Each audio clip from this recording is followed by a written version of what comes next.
before we go into the cocktail and social event. If we can call people outside to come in and settle down. Thank you. So we'd like to welcome everybody to this breakout session on marching in lockstep, building subnational competitiveness for global investment. So thank you for joining us for this session. My name is Rotimi Akapo. I'm Chinwe Odibwegu. And we've got a panel of distinguished discussants that are ready to do justice to the topic. But first of all, we'd like to recognize the sponsors of the session. The Law Crest, please let's give them a round of applause.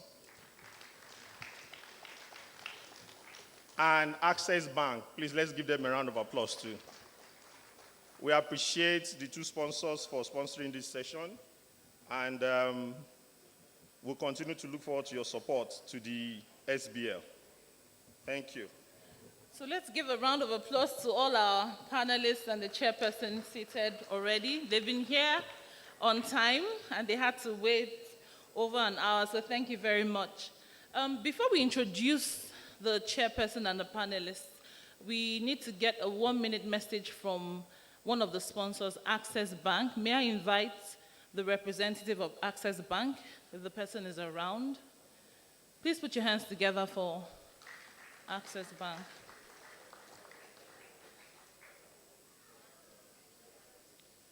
Is the person here from Access Bank? Okay, so we'll move on. And let me refer us to pages 43 and 46 of the program. There we have the profiles of our distinguished chairperson and panelists.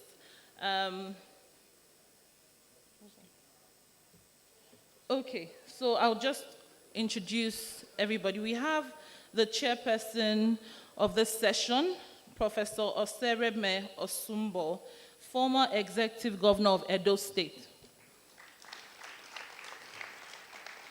Thank you, sir. We have His Excellency, Mr. Moses Frank Ekpo, Deputy Governor of Akwa Ibom State.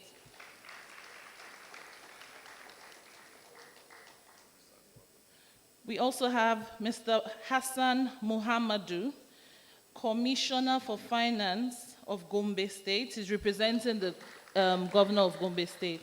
You're welcome, sir. We have Barrister Taiwo Adeoluwa, Secretary to the State Government, Ogun State. He's representing His Excellency Senator Ibunkunle Amusun. We also have Mrs. Ifweko Omoigui Okauru, MFR, former Executive Chairman, Federal Inland Revenue Service. Please put your hands together for her. Another round of applause. Of course, you know why. The only woman on the panel. So well represented. I can see Mrs. Osoro clapping. So please, thank you. And we also have Professor Akin Oyebode, Professor of International Law, with us. Last but not the least is Mazi Afam Osigwe, Principal Partner, Lawfort. Okay, this is going to be a very interactive session. If you have any questions, please write them down. As you know, we need to manage time because we have 2 other events after this session. So please write your questions down and indicate by raising up your hands, and the ushers would collect the questions from you. We advise that you put just 1 question per person. Okay, thank you very much. I'll hand over to the chairperson. Oh, okay. We got a message from the governors. We have the governors listed here. His Excellency Governor Udom Emmanuel, His Excellency Okezie Ikpazu, and His Excellency Ibukile Amosun from Ogun State, as well as His Excellency Ibrahim Dankwambo, They would have been here in person, but right now there's a NEC meeting going on, which they thought would have ended before this session, but it's still going on and they can't be here. So they've extended their apologies, and I believe the apologies have been accepted already. Put your hands together for yourselves. Okay, we hand over to the chairperson, Professor Sumbo. Enjoy the session.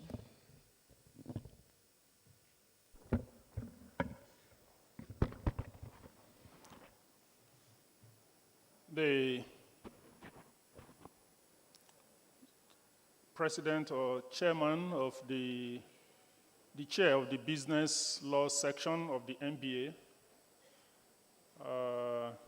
Olu Akpata, other members of the executive committee of the section on business law,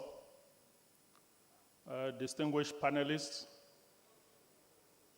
delegates, and participants in this conference, gentlemen of the press, distinguished ladies and gentlemen. It's my honor and pleasure to be invited to act as chairman of this session, which is titled Marching in Lockstep, Building Subnational Competitiveness for Global Investment. Of course, as you know, the conference revolves around the new African Continental Free Trade Area Agreement, which was done in Kigali in March, but which, remarkably, two African countries, Nigeria and South Africa, are not yet signatories. So the idea is that from this conference, we will be able to generate ideas as to how this new agreement can be of benefit to us as a country. This will, of course, assist government in proceeding further in their efforts to look at the possible impediments or disadvantages to Nigeria in signing that continental agreement, to set aside all difficulties and impediments in order that Nigeria can take its rightful place as an active participant in this new continental initiative, because I believe it potentially holds a lot of benefits for us as a country. The theme, again, I want to emphasize is marching in lockstep and building subnational competitiveness in global investment. I took liberty, I didn't quite understand what marching in lockstep meant, I must confess, and I know that many of you may not know, but I looked up the dictionary, and what I can understand is marching in extremely close file. That is working together in unison in order that the subnational entities in Nigeria and even other African countries can work closely so that this will become a win-win agreement. Nigeria will be able to benefit, not taking advantage of any other country, but maximizing the opportunities that this agreement holds for us as a country. And of course, you know that Nigeria, being a federation, would depend on the subnational units, in this case, the states, to be able to take full advantage of the opportunities that this agreement holds. So here it is not by mistake that we have on this panel governors or representatives of governors of states who will be able to tell us the challenges that they have, the opportunities that are there, how they've been able to overcome some of these challenges, and how all this can translate to Nigeria benefiting from this new free trade agreement. It is important that African countries should be able to trade amongst themselves, because you know that intra-Africa trade is the least amongst other regional blocs. This is advantageous because by so doing, we'll be able to create wealth for our respective countries. We'll be able to create employment. So it is good, bearing in mind the potential benefits that are derivable from this agreement, that we should brainstorm in a session of this nature. We have here 6 panelists, and as you were told, we have about 1.5 hours to be through with this session. So I propose that each panelist will be invited to make some introductory remarks for about 2 minutes, and then I will pose questions to the panelists. We will also invite written questions or comments from you, because there will be no time to pass microphones to everybody who may want to make a comment or question in order to manage the time properly. And then we will have additional 8 minutes for each panelist to respond to these questions or comments. So each panelist will be having, on average, 10 minutes. And with the responses and comments and my own interjections, taking another 30 minutes, we should be able to wind up by 6 o'clock. So with these introductory remarks, may I invite, well, in the order in which they've been listed,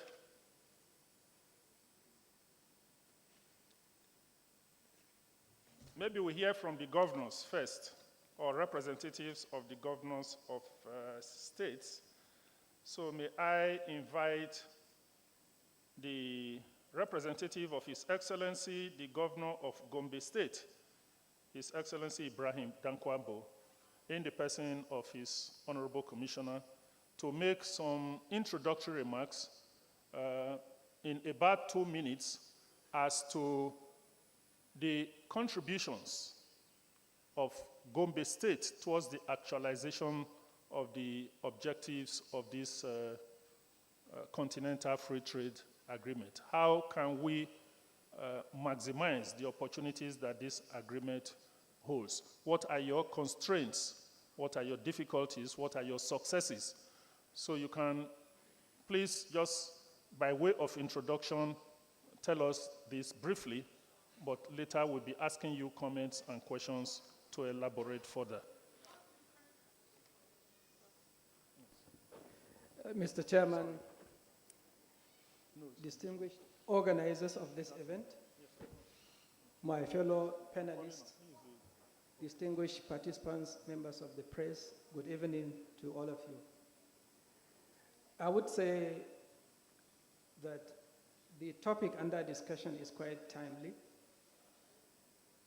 because Nigeria had been in the forefront of trade yesteryears, but we lost the opportunity at some point. Personally, I had the opportunity of engaging with some friends, and we tried to make the intellectual argument with respect to why there is endemic poverty in northern Nigeria at some time. And after a very rigorous discussion, we came to the conclusion that the reason why poverty is endemic in northern Nigeria, if you are trying to find one reason why that happened, was because of the eradication of the commodity boards during the mid-1980s. And what that did actually was to sever trade relations between northern Nigeria and the world. We all know that cotton was being farmed in northern Nigeria. We also know that hides and skin was also being prepared and shipped from northern Nigeria, of course representing the Nigerian nation. I remember during the days we were very young, whenever we are going back to school during holidays, we go to the depot where they prepare cotton for export. And the younger ones have an opportunity to participate in the preparation of the cotton, in the weighing, in the grading, in the bagging, and in the transportation of those commodities to the ginning companies from where they are baled and they are taken to the textiles or they are exported outside the country. The eradication of the commodity boards without putting in place an institution that would ensure quality control and to reduce or take care of counterparty risk has been responsible for the severance of trade relations, not just from northern Nigeria, because you can make the same argument for the southwest with respect to cocoa and rubber, for example. So this initiative that is being restarted is not only timely, but is desirable. What is the role of subnational entities? And I would say subnational entities cannot on their own exist as islands. They have to see themselves within the context of the region within which they are operating. Because if you take the case for cattle, for example, one would say, why do you have to ship live animals from northern Nigeria to the south, where only the meat is needed? And then the people who engage in this business will tell you that they suffer the vigilance of multiple taxes because there are multiple roadblocks all over the place, and wherever they go, they have to drop some money. So it increases the cost of the business itself. Whether law is going to be the solution for this, I do not know, but definitely it's not just going to be law. We also have to look at the institutional capacity and also look at comparative advantage of the respective places where people operate. And I would say in Gombe we have some advantages because Gombe is linked by road, by rail, even though it's the eastern line, which is not operational at the moment. That has gone further to increase the cost of doing business. So whatever you do, you have to pay expensively before you can transport it. And if you take that within the international context, then you find that Nigeria comes at a disadvantage because the cost of doing business is very high. So it comes back to the issue of infrastructure. It goes back to the issue of law, yes, but also the issue of regulation, but most importantly, the issue of funding, availability of funds. We all know that coming out of the recession, about 26 states were not able to pay salaries from their allocations. And because they don't have sufficient funding for revenue-generating infrastructure, they also don't have internally generated revenues. So unless these are taken into deep consideration, maybe we'll look at how this can happen. If the monies that accrue through the federation account is not sufficient to support the states, then we should look at how the money is distributed between the federal government and the subnational institutions. Does it make sense for the federal government to take 52% of the allocations and allow only the balance to the states and the local governments? Would that be sufficient to provide the requisite infrastructure that attracts investment in the respective states? I think we have lots of things to consider. I only have 2 minutes, and I can see the chairman is fidgeting, which means I have gone over my time. I wish I will have the opportunity to talk about this. Thank you very much. Thank you very much for your presentation. Yes, indeed, you will have more time to elaborate. And I want to ask, you made a number of suggestions about the need to do some measure of law reform to amend laws. The need to provide infrastructure, the need to be able to add value to maybe the raw materials or livestock instead of exporting the livestock. There is abundant market for processed meat and meat products. is there a way that Gombe State, your own state, given its own comparative advantages, can lead the way in some of these areas? Do you have, we need specifics now in terms of suggestions going forward. Absolutely. I think, so let me just talk a bit about Gombe State so that you can have a clear understanding of where I'm coming from. Gombe is the only state that shares border with the remaining 5 northeastern states. We are right in the middle of the northeastern state. Gombe shares border with Yobe State, it shares border with Borno State, shares border with Adamawa, shares border with Taraba, and shares border with Bauchi State. Which therefore means in terms of geography, Gombe is well bestowed to be able to serve the states that are surrounding Gombe State, because we can go to each of the state capitals and come back the same day, which therefore makes Gombe pivotal. And like I said, Gombe is connected by road, it is connected by air, it is connected by road, by air, and by rail. But the rail is not working. It needs to get to work before we can take advantage of that. And we all know that the rail reduces the cost of transportation of goods and services. So Gombe has a very large population of livestock. And since it is the meat that is needed, not live animals, if a modern abattoir can be established in Gombe, for example, you can get all these neighboring states that are very close to Gombe to bring their cattle there, and then the modern abattoir will serve as an area of aggregation of this product, of the meat product, which can be processed, and then they can now either be railed or they can be shipped. And the Gombe state government has a plan because we have an airport that is currently serving the state. If the capacity of that airport can be expanded in such a way that a cargo terminal can offer out those needed items, which is meat and meat products, that can serve the entire country. Agricultural commodities in Gombe, we have one river, the River Gongola. It crisscrosses 5 local governments. And the activity in terms of agriculture uses only rain-fed water. Activity starts in May, it finishes around November, only 6 months. The rest of the time, no activity for the farmer. So if you can put irrigation infrastructure along the river banks, crossing the entirety of these 5 local governments, then it creates opportunity for an all-year-round farming activity, which therefore means the harvest is going to be quite sufficient to solve the food security issues of Nigeria. We are addressing issues concerning food security and also nutritional security for northern Nigeria. Then, of course, we all know that technically 40 to 60% of agricultural losses are post-harvest losses, which means it is the issue of storage. By merely providing sufficient storage facilities, you are increasing the food production by 40 to 60%. You are almost doubling your current output of productions. Now, clearly you can see that there are things that could be done that would serve the country well.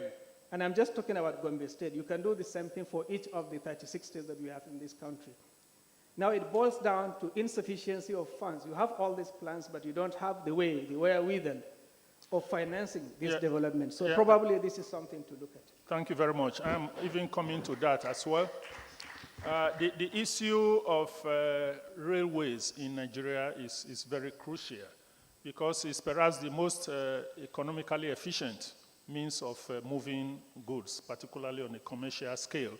So I think that point is very important, and we hope that the federal government's efforts in revamping the railway system will be fast-tracked in order to support competitiveness in this area. But talking about fund, you mentioned it before, and you were just, again, talking about funding. How much of investments, private investments in some of these areas are you encouraging, is your government encouraging? Because we cannot continue to rely on federal government statutory allocations. Private sector funding is really what we should be looking at, and the state governments must enable the private investments to thrive in the areas that you mentioned. Just 1 or 2 minutes, 1 minute, please. Okay, now in terms of funding, again, we know all the problems. We also have the plans for coming out of the problems. But the issue of funding is very serious. You can talk about doing everything you can to attract investment. But I would say that for those of us in the Northeast, we are operating at a disadvantage. Getting an investor to come and invest in the Northeast. Well, now, of course, the security is returning to normal. You cannot expect an investor to go and put his money in the northeastern states where Boko Haram was still active. So this is an issue to consider. So you may either have to go it alone or you'll have to wait for the time to present itself when you would be able to provide the attraction. But I can tell you that the entirety of the Northeast are ready to provide the enabling environment for investments to thrive. But this is a major. Thank you very much. Thank you very much. I think it's axiomatic that private investment thrives best in an environment that can provide security and good returns on the investment. Thank you very much, Honorable Commissioner and representative of the Governor of Gombe State. Thank you for the applause. I think next we'll be calling on the representative of His Excellency, the Governor of Ogun State, here represented by the Deputy Governor. Sorry, it's Akwa Ibom. It's my friend, Adeoluwa, who is representing the SSG of Ogun State. We will come to you later. There is a Deputy Governor in our midst, so protocol demands that we should call on him at this point. Your Excellency, Deputy Governor of Akwa Ibom State, you have the mic.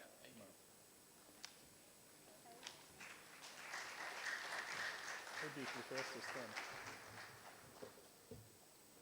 The Chairman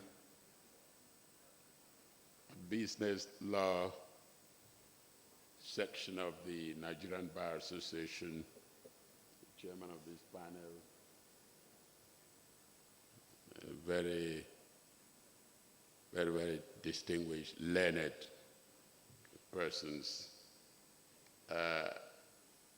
His Excellency, the Governor of Akwa Ibom State, has asked me to bring his apologies to all of you, and therefore asked me to represent him at this very, very important gathering and make a few remarks because of the importance he attaches both to what you're doing and to the Nigerian Bar Association. Mr. Chairman, sir, if you permit me, I'd like to read these remarks. In 2 minutes, please. I'm delighted for the opportunity you've accorded me to share my thoughts at this important annual business law conference of the Nigerian Bar Association section on business law. Permit me to pay a very special tribute to the President of the Nigerian Bar Association, Abubakar Mahmood San, for his dynamic leadership of this association of highly learned people, men and women of deep intellectual and analytical flourishes, and for ensuring that the Nigerian Bar Association remains a foremost professional body whose influence and reach touch every fiber and arteries of our nation's development. Let me also commend the chairman of the Nigerian Bar Association section on business law, Mr. Olu Akpata, and the conference planning committee for working round the clock to make this possible. Above all, for ensuring that the NBA section on business law continues to remain in the forefront of providing knowledge-based programs that imbue and equip our young lawyers, and indeed all lawyers, with the necessary hands-on skills that will place them on the same pedestal with their counterparts elsewhere in our ever-increasing, shrinking, globalized real estate. I believe the theme of the 12th annual conference, Bringing Down the Barriers, the Law as a Vehicle for Intra-Africa Trade, is very apt. And coming on the heels of the proposed Continental Free Trade Area Agreement, which hopes to open up the African continent trading space and create a unified and single market for goods and services.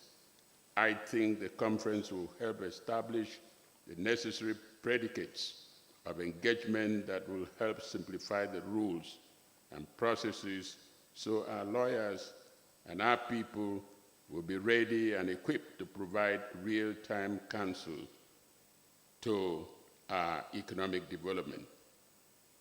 Most of you are aware the main plank of my successful 2015 gubernatorial run was predicated on the fierce and urgent need to rapidly industrialize Akwa Ibom State, create job opportunities for our people, especially our training youths, and engender a new attitude and moral rebirth anchored on the Dakada philosophy, which simply is to get our people to arise and claim the faith of greatness that God, in his infinite wisdom and magnanimity, had embedded in all of us. Of course, similar creeds such as the concept of American exceptionalism have seen the American people fly to where they have been now. It has seen college dropouts like Mitchell Dell, Bill Gates, Mark Zuckerberg of Facebook, etc., rise to the top of the success chain, changing the way we think, the way we live, and the way we play. I'm therefore glad to state that the good people of Akwa Ibom State have wholeheartedly embraced this new mindset, and they have, of course, repudiated the cradle to grave and have moved along with the government to claim their greatness. Central to our industrialization program has been the need to attract foreign direct investment, to leverage an area of our competence and of comparative advantage, such as agriculture, oil and gas, hospitality, and maritime. And one of the first acts I performed upon being sworn in was to inaugurate the Technical Committee on Foreign Direct Investment, which, of course, will benefit from the act that we may sign, Nigeria may sign. I'm proud to state here that through the committee, Akwa Ibom State, according to the publication by National Bureau of Statistics, is the second state, coming only behind Lagos, with the highest inflow of foreign direct investments.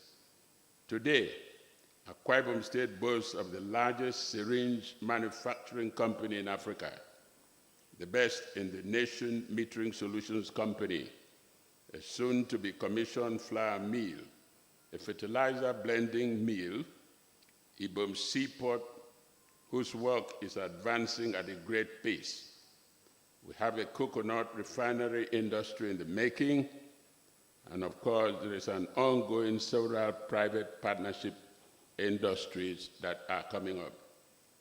The key element in attracting investors lies in the need to simplify legal processes, institutional mechanism, and framework that will assure and ensure that the investments we are attracting will be legally protected. Our processes must be transparent and in line with global best practices. We need to create the right environment that will ease the processes of investment. I believe that this conference will look into these areas, and at the end of your deliberations, I'm sure new approaches would be developed that will continue to make our nation, and of course Akwa Ibom State, the investor's heaven. Thank you very much for this opportunity.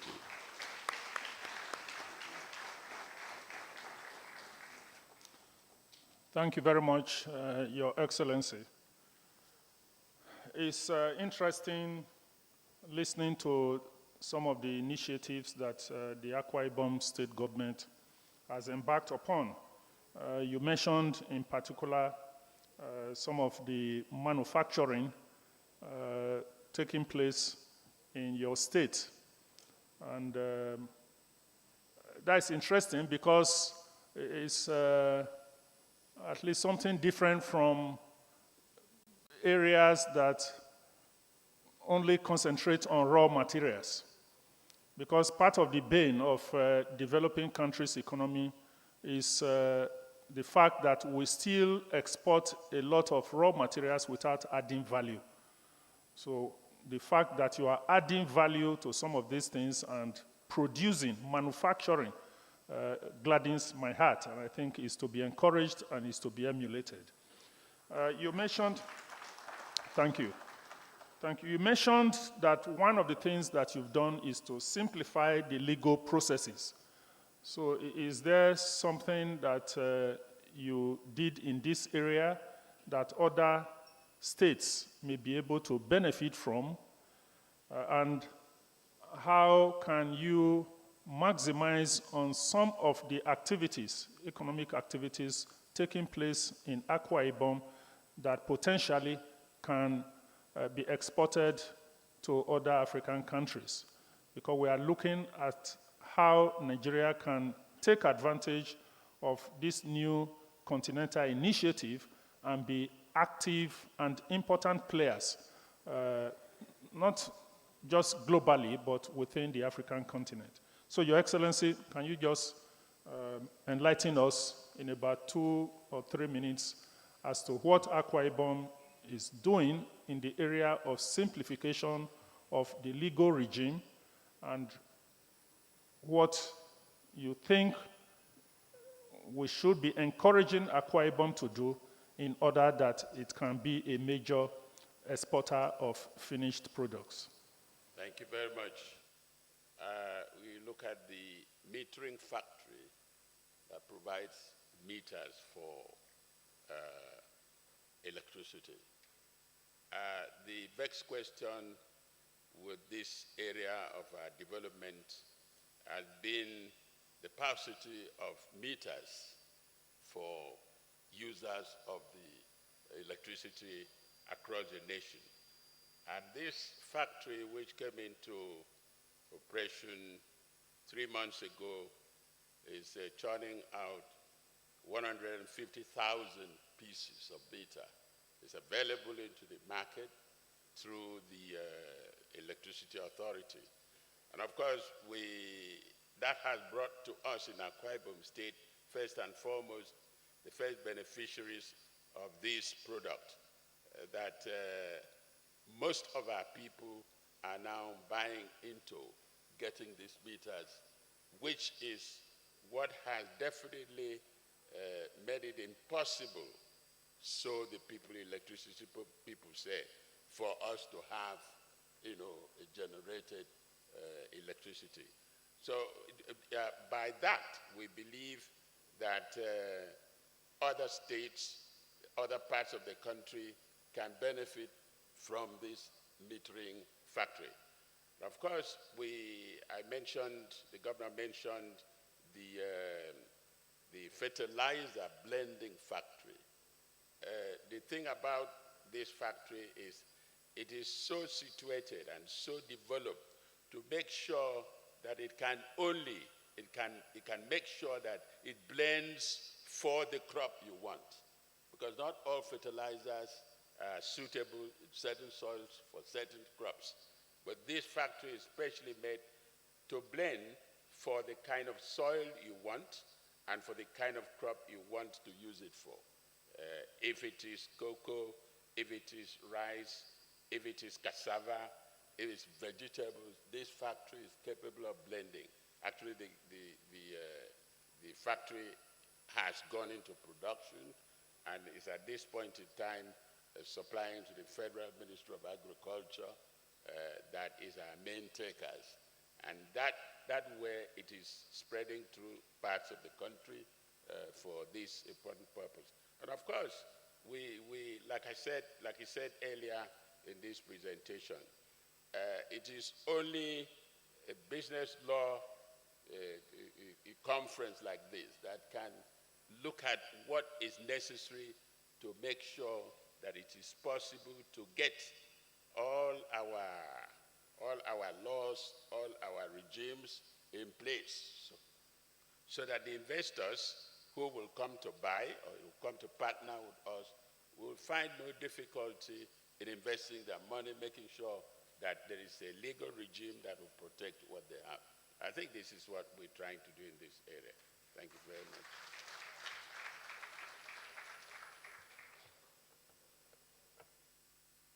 Switch off. Okay. Thank you. I think at this point we will invite the representative of His Excellency the Governor of Ogun State, in the person of Mr.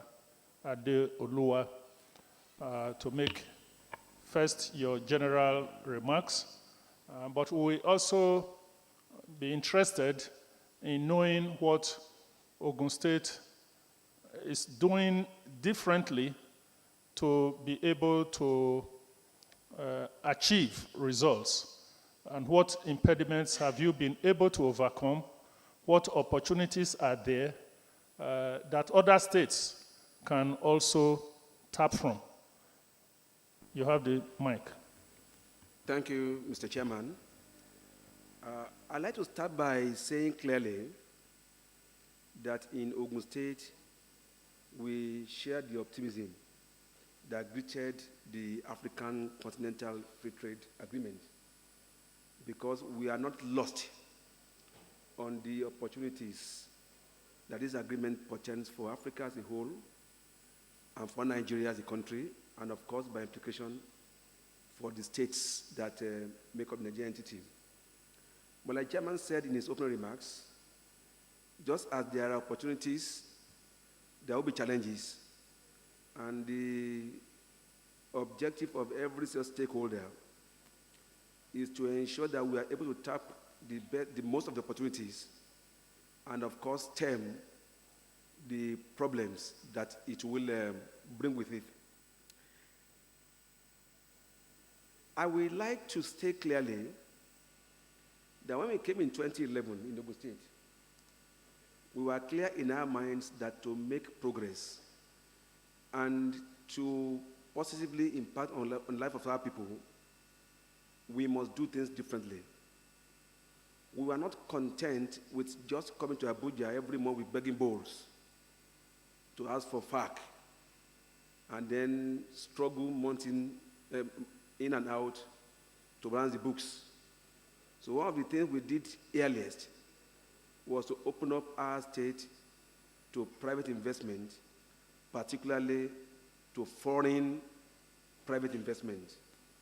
And I'm glad to stand here before you and say very confidently that we are the most improved state in terms of the advantages that these things we talk about has the potential of bringing.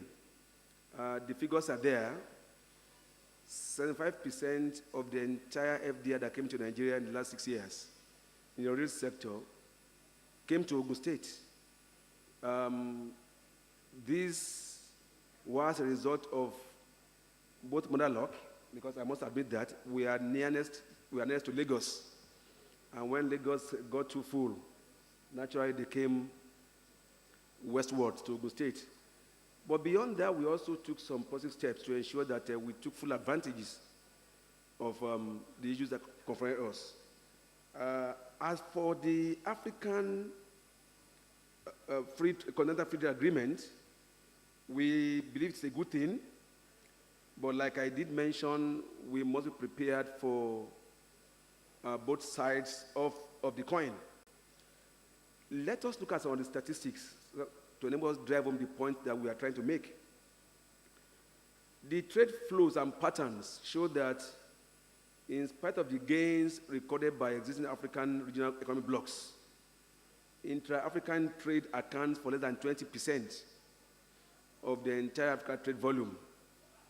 this is not acceptable. What this tells us that if the new agreement must make a difference, we must be prepared to remove the trade inhibitors and then work positively to make our countries and our states to be more competitive. The United Nations Economic Commission for Africa estimates that if ACTA is properly implemented, it has the potential of adding 50.3% to the volume of trade. And how would they do that? They will eliminate import duties, and of course, they will double this trade if the non-tariff barriers are also reduced. Like I said, we are not lost on the benefits, but all of us must be ready for the other side of the coin. Again, to the numbers, the IMF reports that between 2012 and 2014, 75% of African exports outside the continent were extractives, while less than 40% of intra-African trade in extractives for the same period was less than 40%. The inclusion is very clear, and we must draw appropriate examples from that.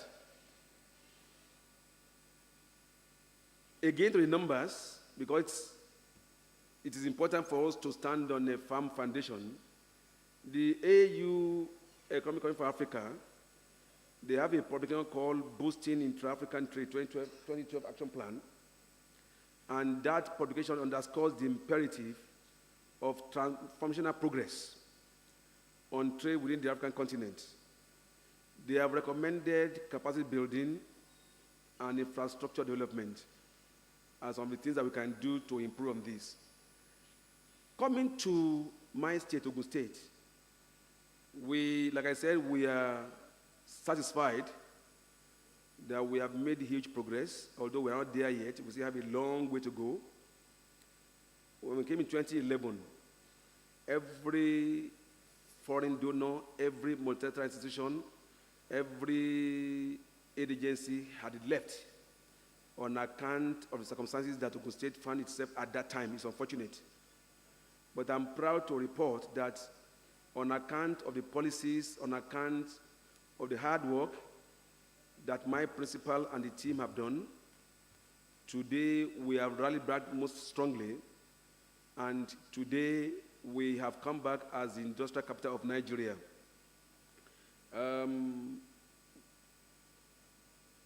What we have done basically is to, number one, look at our land administration and management policies. And we quickly put in plans and incentives to bring back investor and win investor confidence. When we came in 2011, sir, in 2012, we had the first ever investment forum, and we said, Ogun State ready for business. And at that meeting, we rolled out a number of incentives regarding our land, and we made our pledge with the private sector participants. I remember very well that at that meeting, we unveiled the plan, and basically is, if you are doing commercial, we give 60% rebate. If you are doing industrial, we give 40%. If you are doing agriculture, we give as much as 80% rebate. The results have been very gratifying. As I speak, in the last 7 years, Ogun State has attracted about 404 medium-sized new businesses that came to our state. So that was the first thing that we did. The second generally was to improve on the enabling environment for business to thrive. Our job basically as administration is to guide the environment and ensure that it was conducive. For those of us who know about Ogun State very well, in 2011, one of the biggest headaches was security. Ogun State at that time had 20 local governments. 9 out of these 20 local governments from Ogun East, no bank or financial institution could open. They were not. They were totally shut down. The first we did was to set up a security trust fund to tackle that challenge. And in one single ceremony, we unveiled equipment and assets, security equipment and assets worth over 10 billion. I remember whereas we met in the entire state, we met only 24 patrol vans for Nigerian police. In that ceremony alone, we unveiled 300 patrol vans, fully kitted with equipment and all of those. Beyond that, we set up our one-stop shop. Maybe I should come in. You are supposed to be making introductory. Oh, I'm sorry, sir. I'm sorry, sir. But it's okay. You covered some of the issues that I wanted to raise. Because initially you talked about the fact that the state has been able to overcome trade inhibitors. And then you went on to explain that this includes reform of land administration and others. But is there, talking about competitiveness on the African market on a continental level, are there things, because it's quite impressive what the state government has been able to do from listening to you, but are there additional things that the federal government should be doing? Are there, for the purpose of being able to export some of the products that are coming out of factories in Ogun State, or you are content? How can you make all these changes, positive changes that have happened in your state, go not just to the benefit of Ogun State, but to the nation's capacity to be a major player on the continental level? Thank you, sir. Again, by God's design, Ogun State is located in a way that we border the West African sub-region, and we have this huge West African market opening directly into our doorsteps. And we have taken full advantage of that. We have, in Ogun State, we have 3 free trade zones owned by the federal government, but operated and supervised by us. We have the one in Igbesa, the Ogungan Free Trade Zone, that is fully operational. As at the last count, in the last 7 years, Igbesa alone had attracted about 200 companies, but largely Chinese and Asians. We had the Kajola Free Trade Zone, which is a dedicated free zone for the rail tracks. That's where they are going to begin to manufacture the rail engines and the tracks. And of course, we have the Olokola. We have some issue with Olokola, but we are going to get there. Yes, sir. Because today we have become the industrial capital of Nigeria, we necessarily impact on what happens in other states, particularly in Lagos.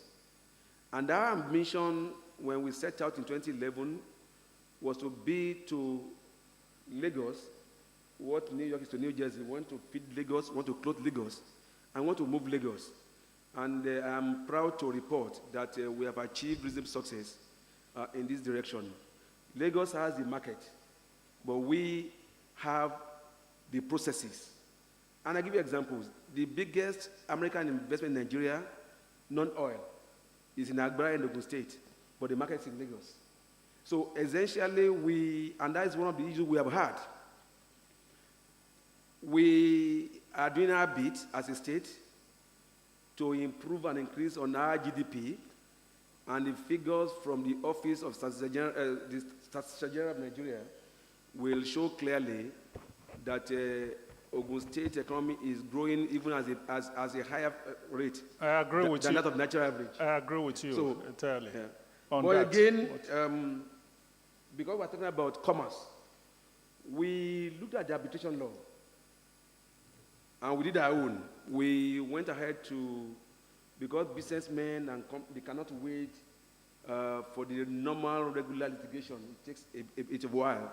So we have, only this year, in January this year, we have rolled out our new arbitration and unrelated matters law. And the objective is to simplify the processes so that commercial disputes can be very readily resolved and everyone can move forward. Thank you very much. But very importantly, sir, we are going big time to agriculture. You will have read that we have joined the League of States that are big on rice production. I'm sure you read about rice pyramids. Yeah. We have just been contracted by the federal government to contribute to 1 million tons to the national soil reserves. In summary, Ogun State is making progress, and we will continue to do our best to see that we will increase on all of this. Thank you very much. Thank you. I know you have a lot of success story to tell us about Ogun State, but we are under time constraint. I even know about the airport that is being built, which again is a contribution to the first flight will land by God's grace before the end of the year. Thank you very much. So that gladdens our hearts. Next, we will invite Mrs.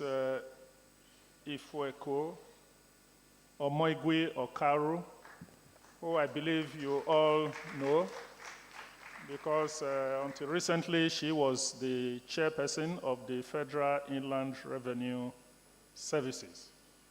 I think the very first female to occupy that position, and again, the only female on this panel. Now, and she is here in a somewhat dual capacity because she chairs a very important agency in Lagos State, which is the Employment Trust Fund in Lagos State. Employment is very crucial, very critical issue in this, in these discussions. And she is a reputable player in the investment industry, accounting and investment industry. So, Madam, let's get the benefit of your presentation. Maybe 2 minutes to start with, and then I can tease you with more questions on various aspects of the theme of the conference. You have the mic. Thank you very much. Good evening. I think, first of all, I'd like to just draw on the African Continental Free Trade Agreement and the issues that come to play, and why I guess some of us are very optimistic about signing this agreement. I think, first of all, if you look at the UNCTAD research paper, it talks about that in the long run, the annual welfare gain to African countries will be in the range of $16.1 billion. It talks about that by 2022, about 52% of the continent's 2010 total value, will have the 2010 total trade value of $2 trillion will have increased by 52%. And so these are very, what I would say, laudable objectives and laudable opportunities for Africa, and particularly if we look at the Nigerian makeup in terms of entrepreneurship and taking advantage of such business opportunities, you could say Nigeria has a lot to gain from such an agreement. But let me look at it from two perspectives in looking at if indeed we're to sign, is it now or is it later? And how do we basically put in place those steps to ensure that we take full value for it? The president has been noted as saying that one of the reasons for not signing was for additional consultation, and ultimately the idea is for this agreement to benefit local entrepreneurs. Now, just borrowing on what the Ogun State representative of the Honorable of His Excellency said, they have a free trade zone indeed, but who are those that have benefited? He talked about Asians and Chinese. That's not to say that we shouldn't have Asian and Chinese. That's not to say that we should not have other foreign investments, coming in. But I guess the question is, what happens to the local entrepreneurs? And we really need to put our best foot forward.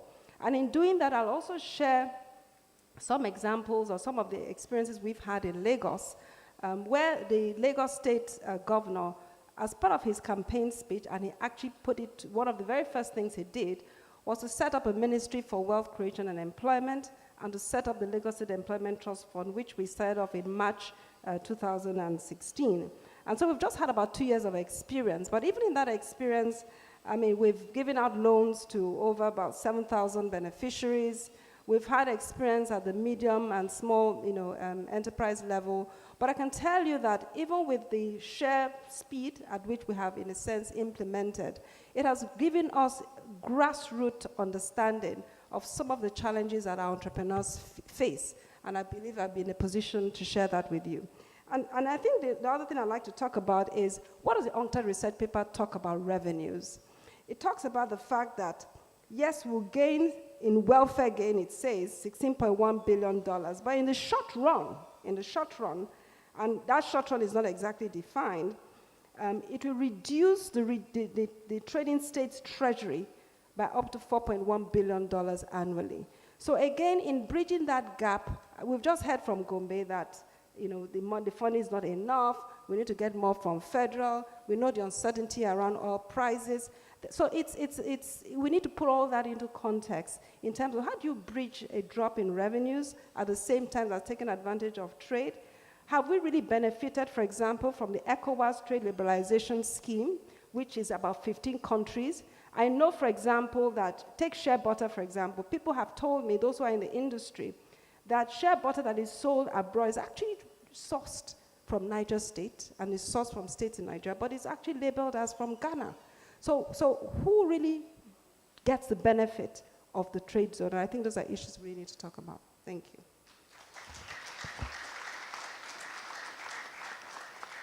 Thank you.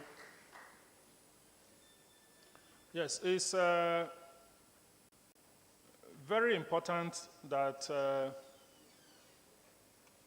Nigerians are ultimately the beneficiaries of this continental free trade agreement.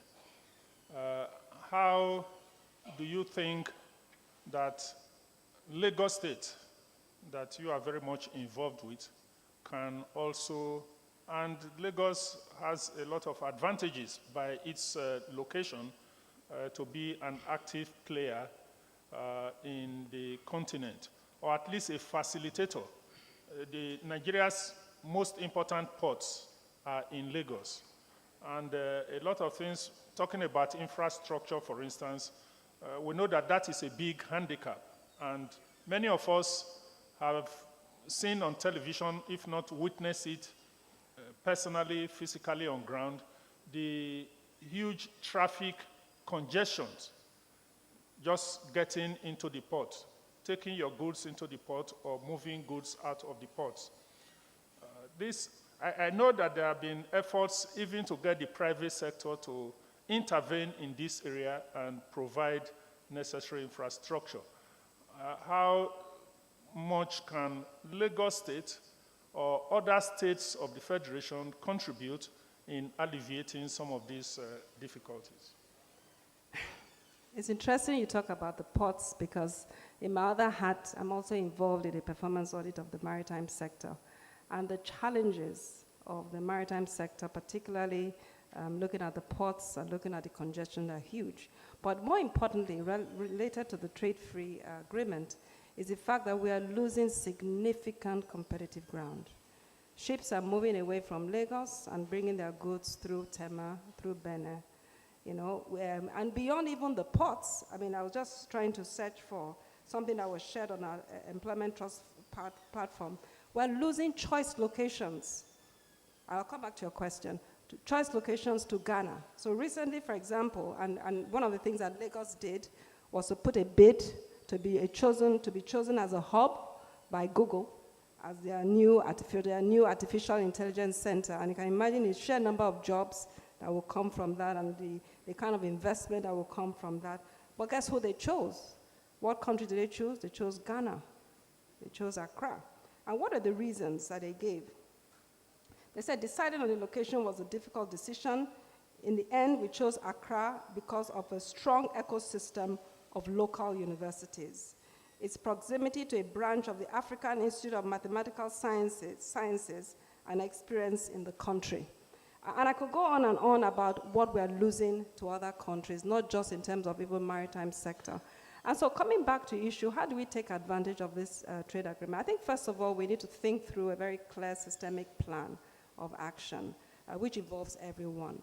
The maritime sector, for example, is not just is located in Lagos, but the ports are governed by the federal government. Okay, the concession agreements are driven by the federal government.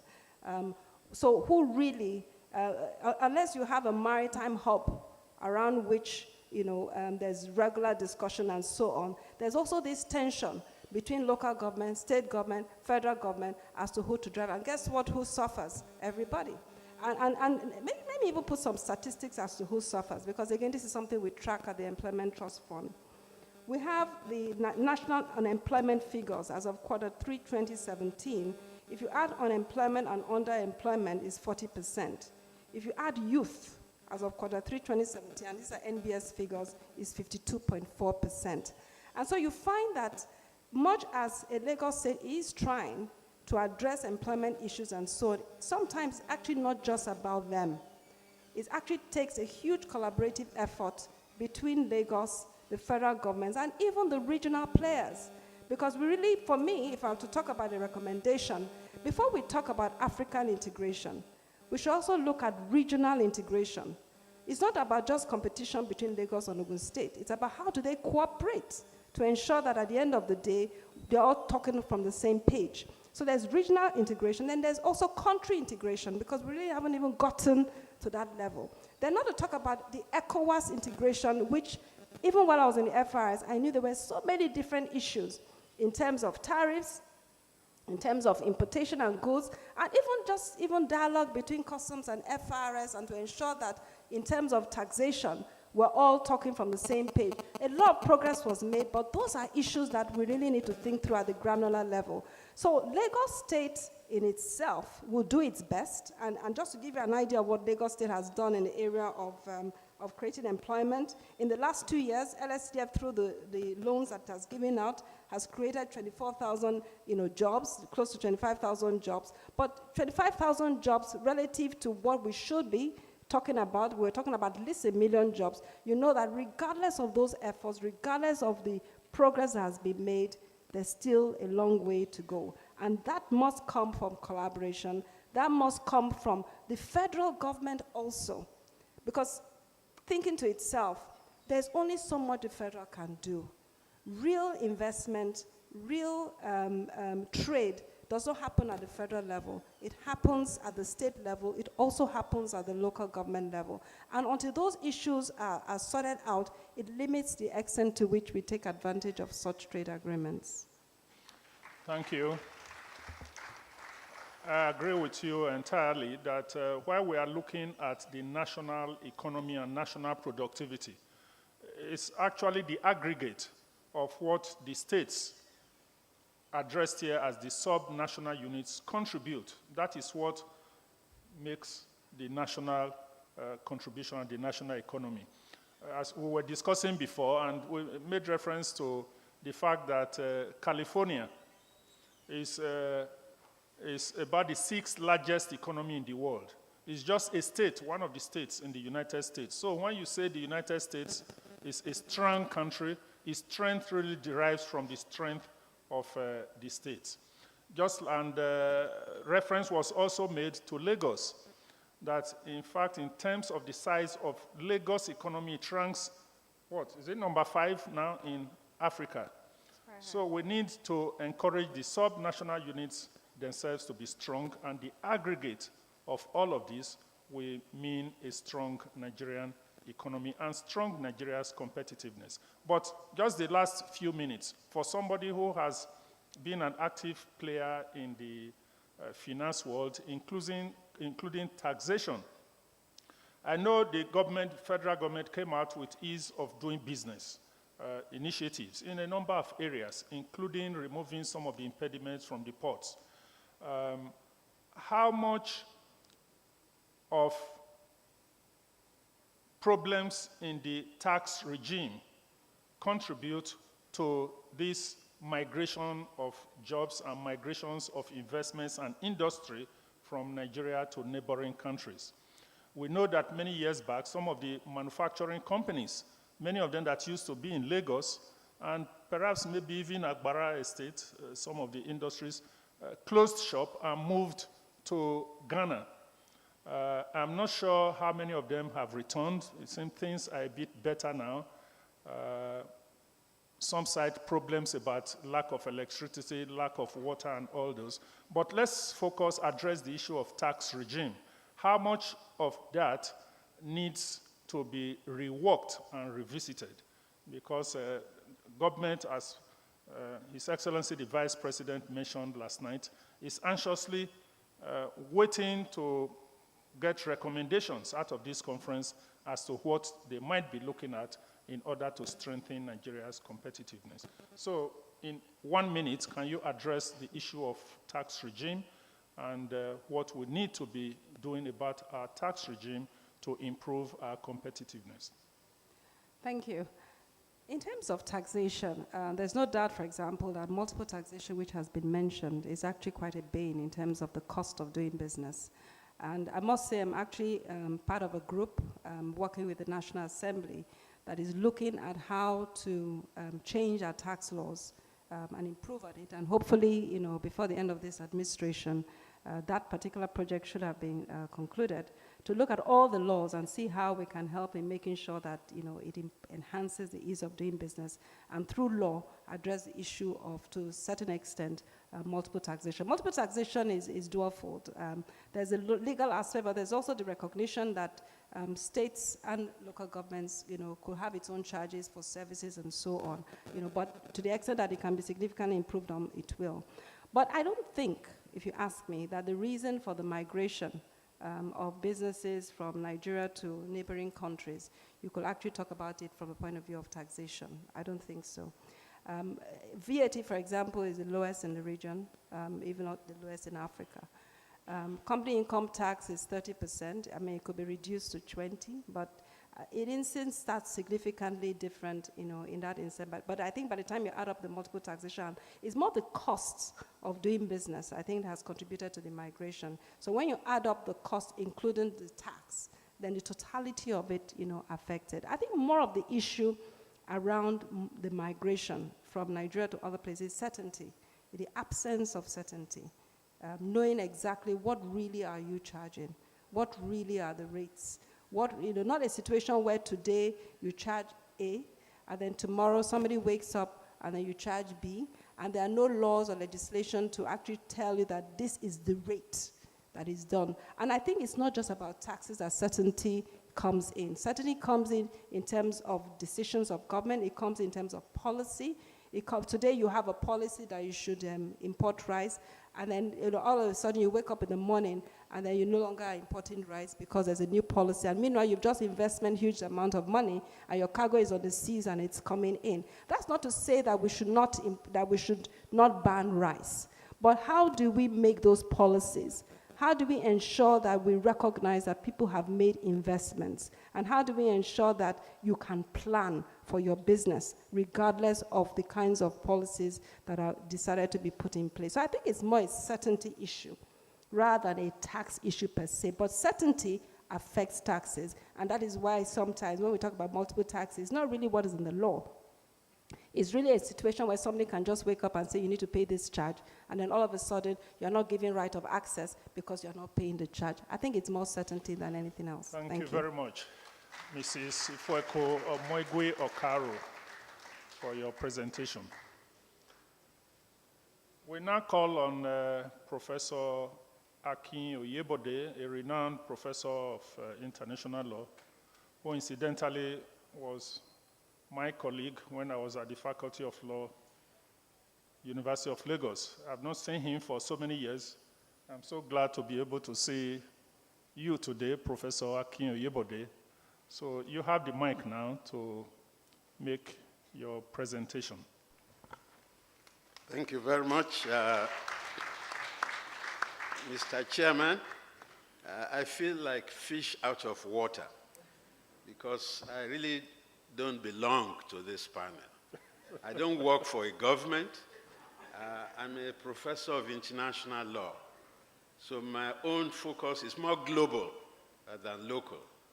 Of course, Tip O'Neill says all politics is local. But then I will speak as to Nigeria's attitude to the African Continental Free Trade Area Agreement. why it seems that we are cutting our nose in order to spite our face. Now, Dr. Nnamdi Azikiwe used to say that Nigeria has a manifest destiny to lead Africa. So I was appalled when on March 20, Nigeria disinvited itself from the meeting in Kigali to address this issue of continental free trade in Africa. So many alibis have been pronounced in terms of consultation, whether we will gain any advantage because of difficulties with origin of production and what have you. But let me begin by saying that the movement towards regionalism has suffered some setback, especially from the antics of the current president of the United States of America. Mr. Donald Trump has decided to jettison the North American Free Trade Act, the TPP, all sorts of arrangements that Obama helped put in place. In fact, he has exhibited an Obama phobia in his approach. Something similar seems to have happened in Britain with this Brexit arrangement. So the move towards consolidating economies is not having a good day in court. But that said, we must resume negotiations with the African Continental Free Trade Area in order to ensure that we continue to play the role that destiny has ascribed to us. I was fascinated by the presentation of Ambassador Osakwe about what he has done to set the record straight in terms of this important engagement. As a lawyer, I know that a treaty binds only parties to it. We have a maxim in international law that says, pacta tertis, nec nocent, nec prosunt. The domestic lawyers will talk of res inter alios acta. So the notion of privity is critical. We cannot invoke that agreement against Nigeria if Nigeria is not a party. So Nigeria must again resume its accustomed place in the avant-garde of African liberation. I enjoyed Chukwumerije's poems and observations bewailing the situation that Nigeria has found itself. The world is watching us. I heard something this morning to the effect that the government is contesting the reports by Brookings Institution that we have assumed the role of the largest concentration of penurious people in the world. People say you are poor and you are arguing that you are rich. I don't understand that. You know, so I'm saying the government should put its thinking caps on, draw advantage and benefit from those who know how, instead of advertising its ignorance. Now, this engagement that we are talking about is very critical because of the niggardly position of Africa in the international scheme of things. They say, if gold rusts, what should lion do? If Nigeria is so afraid, like a previous speaker said, you are playing a match and you are afraid of being hurt. A football match could result in all manner of injuries. We cannot, because of the fear of being hurt, refuse to partake. And I'm glad to know that the brilliant panelists, especially Nigerians, speaking out of Addis Ababa, have all come to recognize the need for Nigeria to resume the discussion with Africa. It's not yet too late. And if it's late, better late than never. Now, the role of regional units. Let me start by saying that the African Union recognized what was called RECs, Regional Integration Communities. And ECOWAS is the most successful experiment of regional economic community in Africa. In fact, when I was drafting the African Convention on Transborder Cooperation in 2011, I traveled to Addis Ababa on a number of occasions, and the diplomats there were so excited that the Nigerian was asked to draft that particular convention. And they said we play a role on the African continent which is beyond comparison. I remember the ambassador from Mali who relished the status of Nigeria. He even joked with me. He said, Prof, I think ASU must be on strike. I said, what does he know about ASU? He said, that is why I can find the time to come to Addis. I said, no, even if we are on full service, I could still be released by my university. Then he asked, he said, by the way, how many universities do you have in Nigeria? Then we had 92 universities. When I said 92, he nearly fell off his chair. He said, in my country, we only have 2. I said, well, that is your absorptive capacity. That even the 92 we had then, they were not enough. And today, of course, you know the number, exponential rise in the number of higher educational institutions that we have caused into being. So we should stop underrating ourselves. Nigeria is such an important country.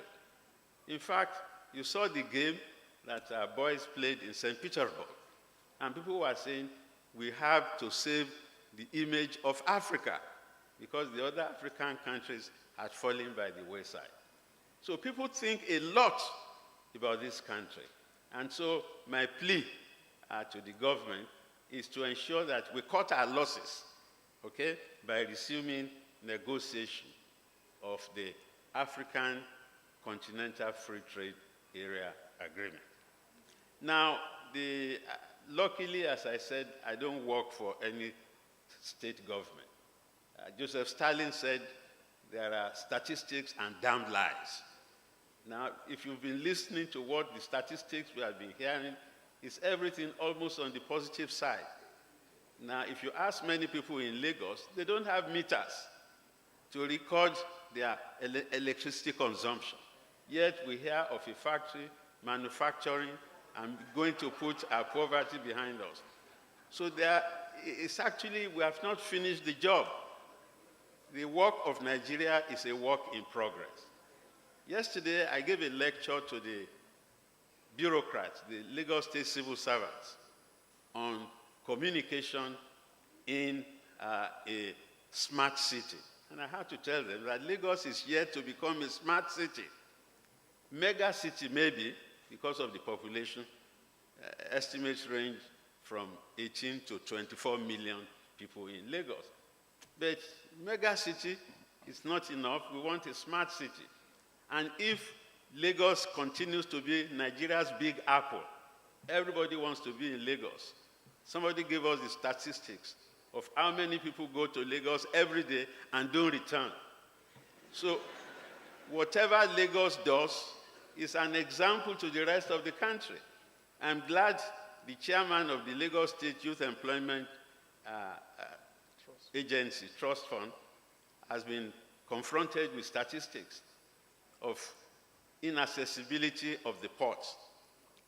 Now, my friend, Alaba Ogunsanwo, once said that Nigeria operates a cargo economy. Everything we import, nearly everything, including tear gas and jet engines. So if the ports are not working, you know what that means, even for our women who rely on oil of ule to improve their makeup. So if you see, if we are a cargo economy, I agree entirely with Mrs. Ofoekwe Omogwe that we have to create new ports, okay? I'm glad Lagos State thinks of a new Lekki port, and the beginning of the smart city in the Lekki Export Promotion Zone, and the new design of an area that is going to be larger than Victoria Island. So there are plans, and this is not a campaign forum to advance the cause of Governor Ambode. I told them yesterday I was sick and tired of the endorsement of Ambode for a second term. His work would justify his re-election. But then we should agree that Lagos has not finished the job. It's not yet a smart city, not to talk of Nigeria. In the hallowed premises of Transport, Noga, air conditioning, power not blinking, and whatever, we might run away with the impression that we are really world-class. We are not yet world-class. We have to work towards it. And part of it is to enable Nigerian productive capacity to take advantage of the African Continental Free Trade Area Agreement. If Nigeria is going to be competitive, then of course our manufacturers association, like my good friend Patu Tommy spoke earlier, they must put their thinking caps on. We must increase the level of production of goods and services, distribution and exchange of same to make us competitive. When I hear that we are Africa's largest economy, I shudder. Are we really the largest economy? Or when people say we are 200 million in population, I'm not too sure we're up to that number. Since when did we conduct a census that actually captured the number of Nigerians? We've been living on guess estimates. What I'm saying in essence is that being lawyers, we must ensure that all the rules in terms of census, in terms of productive capacity, even in terms of choosing the right leadership, must be enforced.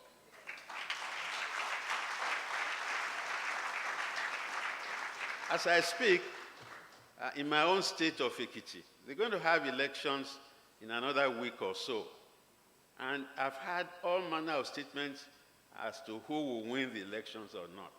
But if the laws are strict and strictly enforced, then there should be no dispute as to who the Ekiti people want to be their government.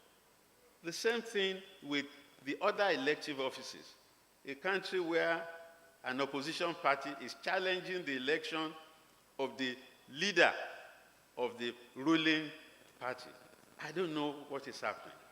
They want to make going to court, a charade. And there are lawyers who know that the cases have no grounding, but they will still go to court. Of course. Which I find really upsetting. Now, again, as I said, I don't want to make my intervention very local because I want to look at the global picture. But the last thing I want to say in this opening foray is that if Africa is going to be competitive, we have somebody say 1.1 billion, India has 1.3, China has 1.4. I've been in India, I've been in China, and I laugh when Nigerians call Chinese chinko, chinko, chinko. The Chinese have turned the bend. If you go to China, you go to Shanghai, and you go on the Oriental Pearl Tower and look at the skyline of Shanghai, you know that we are not in the race.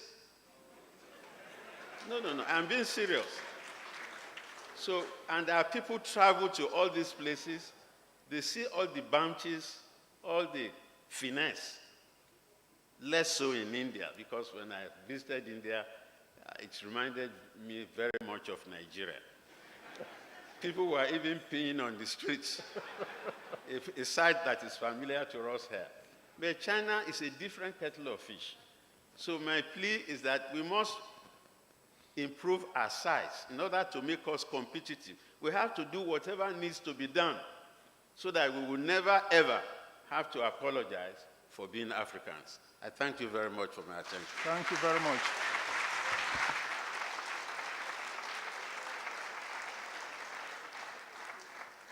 Thank you very much, Prof. You said that these were your opening remarks, but, but you virtually finished. Nevertheless, let me just,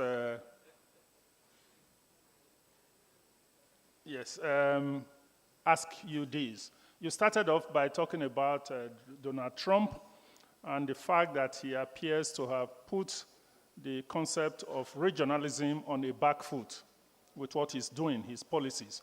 But I think my understanding of what Trump is responding to, I'm not being judgmental here, whether he's right or wrong, is to save the American economy from influx of people, because this free trade thing includes free movement of people and goods and investments, and an attempt to restrict the abuse of the freedom of movement of people. We also know that within ECOWAS, we have that already with us. We have some experience as to the successes or failures of the ECOWAS treaty since its inception.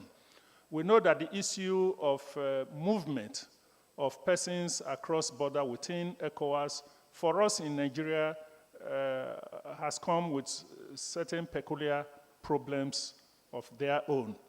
And even in terms of movement of goods, there are issues there as well.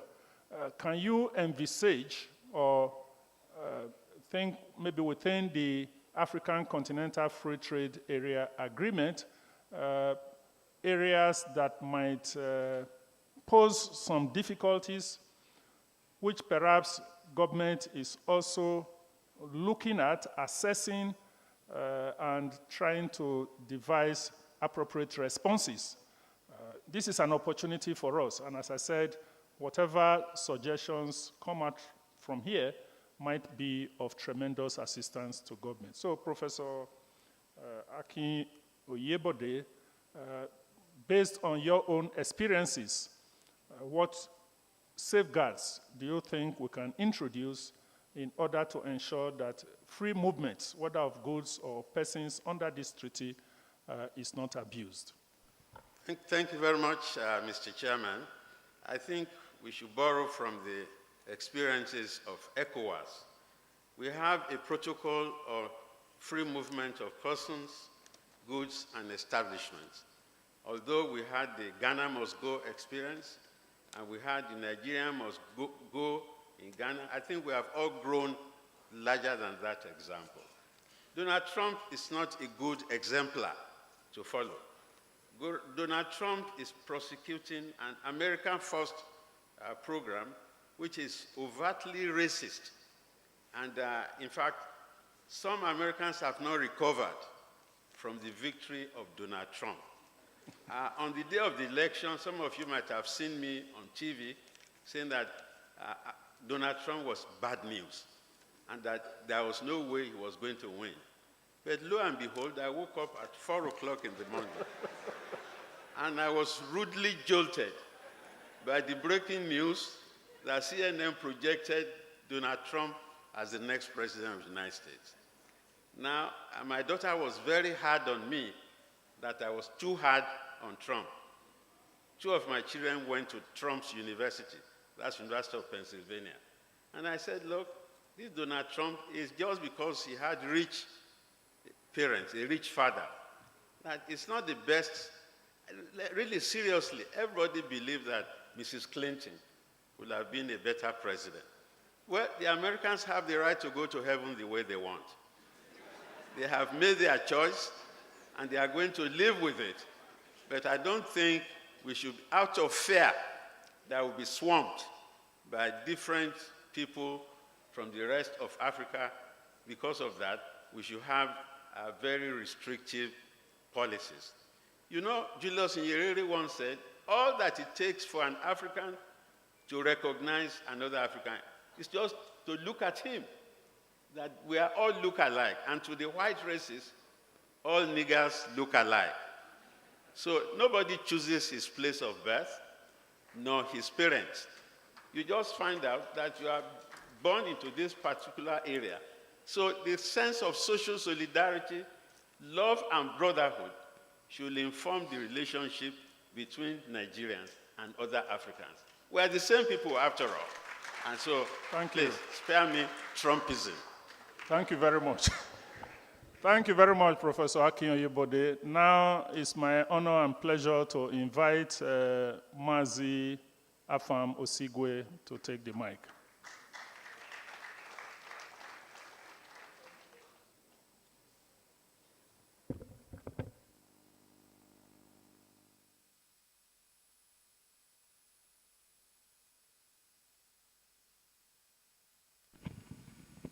Thank you, Chair of Session. I would like to say that I'm tempted to say that all the speakers have covered all that needed to be said. But then, considering that I've been made a panelist, I thought everybody here would expect me to say something. So I'll just chip in a few things.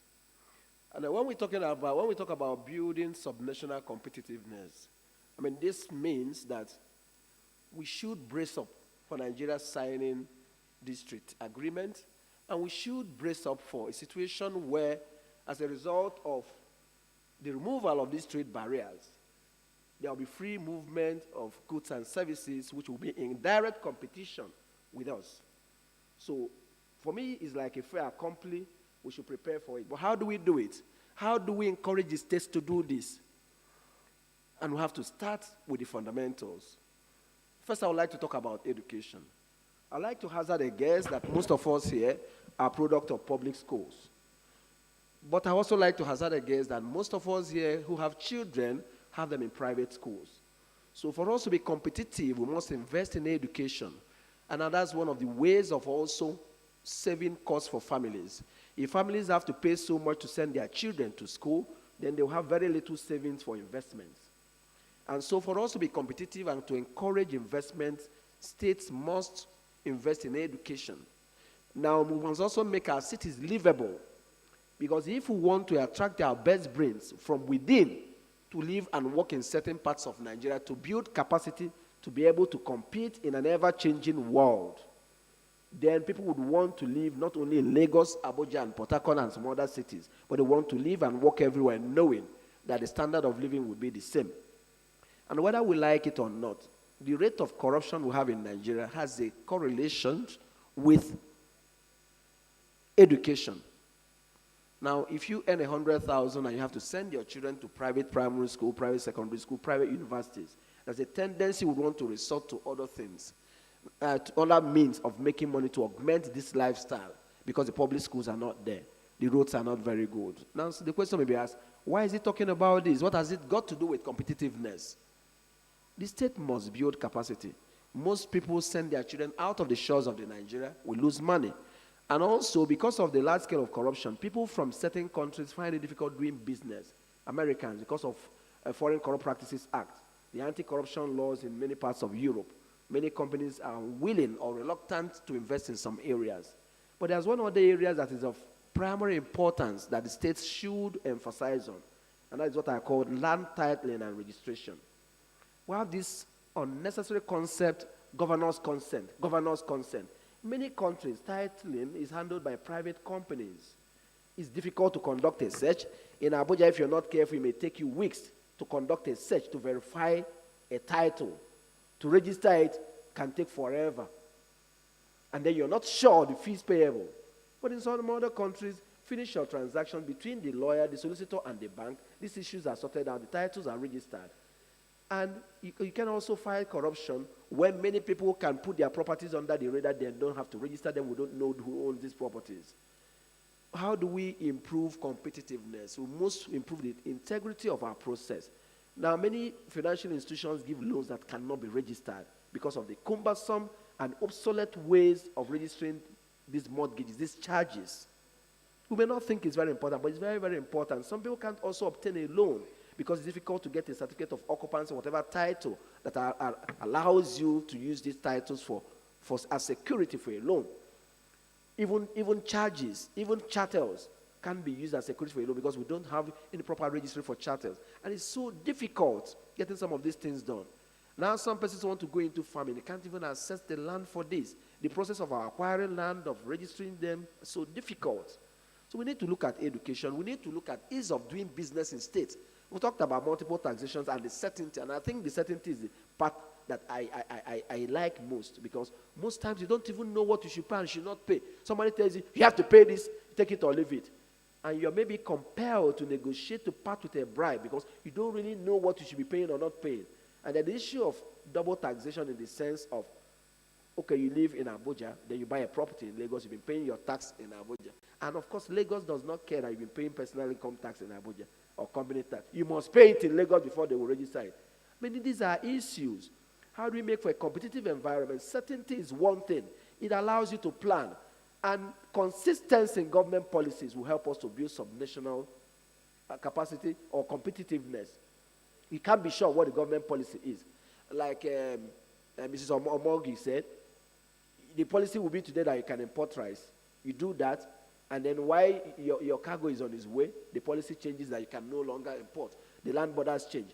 And it does not worry us that because of these flip-flops and high import duties and all that, a small economy like Benin is thriving because most things Benin imports, if you check their population, is much more than they will ever need.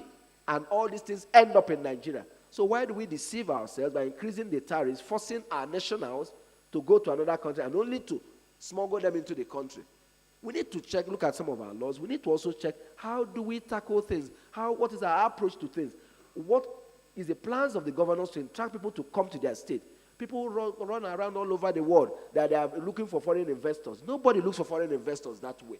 You make your place a destination point for investment. Today, everybody is going to Rwanda. This was a country that over 20 years ago suffered a genocide that many people never thought it would recover from. Now it's a destination point. They've got their things right. There are processes for doing things. There's transparency in doing things. There's certainty. And so we are going there. I've never heard that Paul Kagame visited anywhere looking for foreign investments. So we should stop deceiving ourselves, stop wasting money, bloated bureaucracy. Let's get things right. Let's put the right things in place so that we will be able to build that subnational competitiveness. Because I noticed that time is fast spent, I'll stop here and I'll wait your question.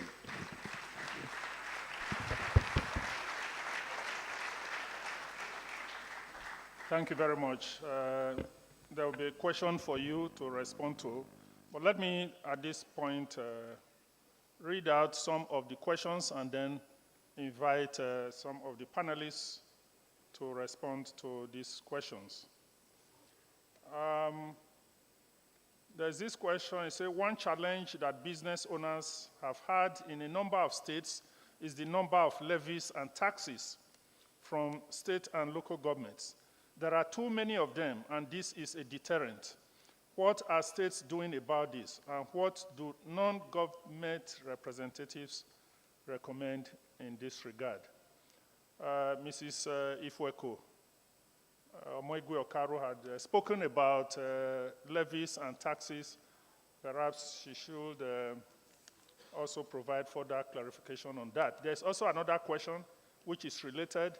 It says, I need clarity on taxes received.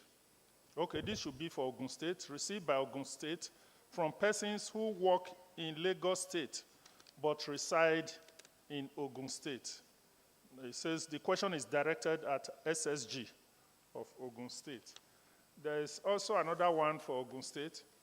It says the economic potentials of Ogun State can be better realized with structured approach to fixing power and roads infrastructure to ease the movement of extractive inputs to factories, the operation of those factories, and the transportation of finished products to market.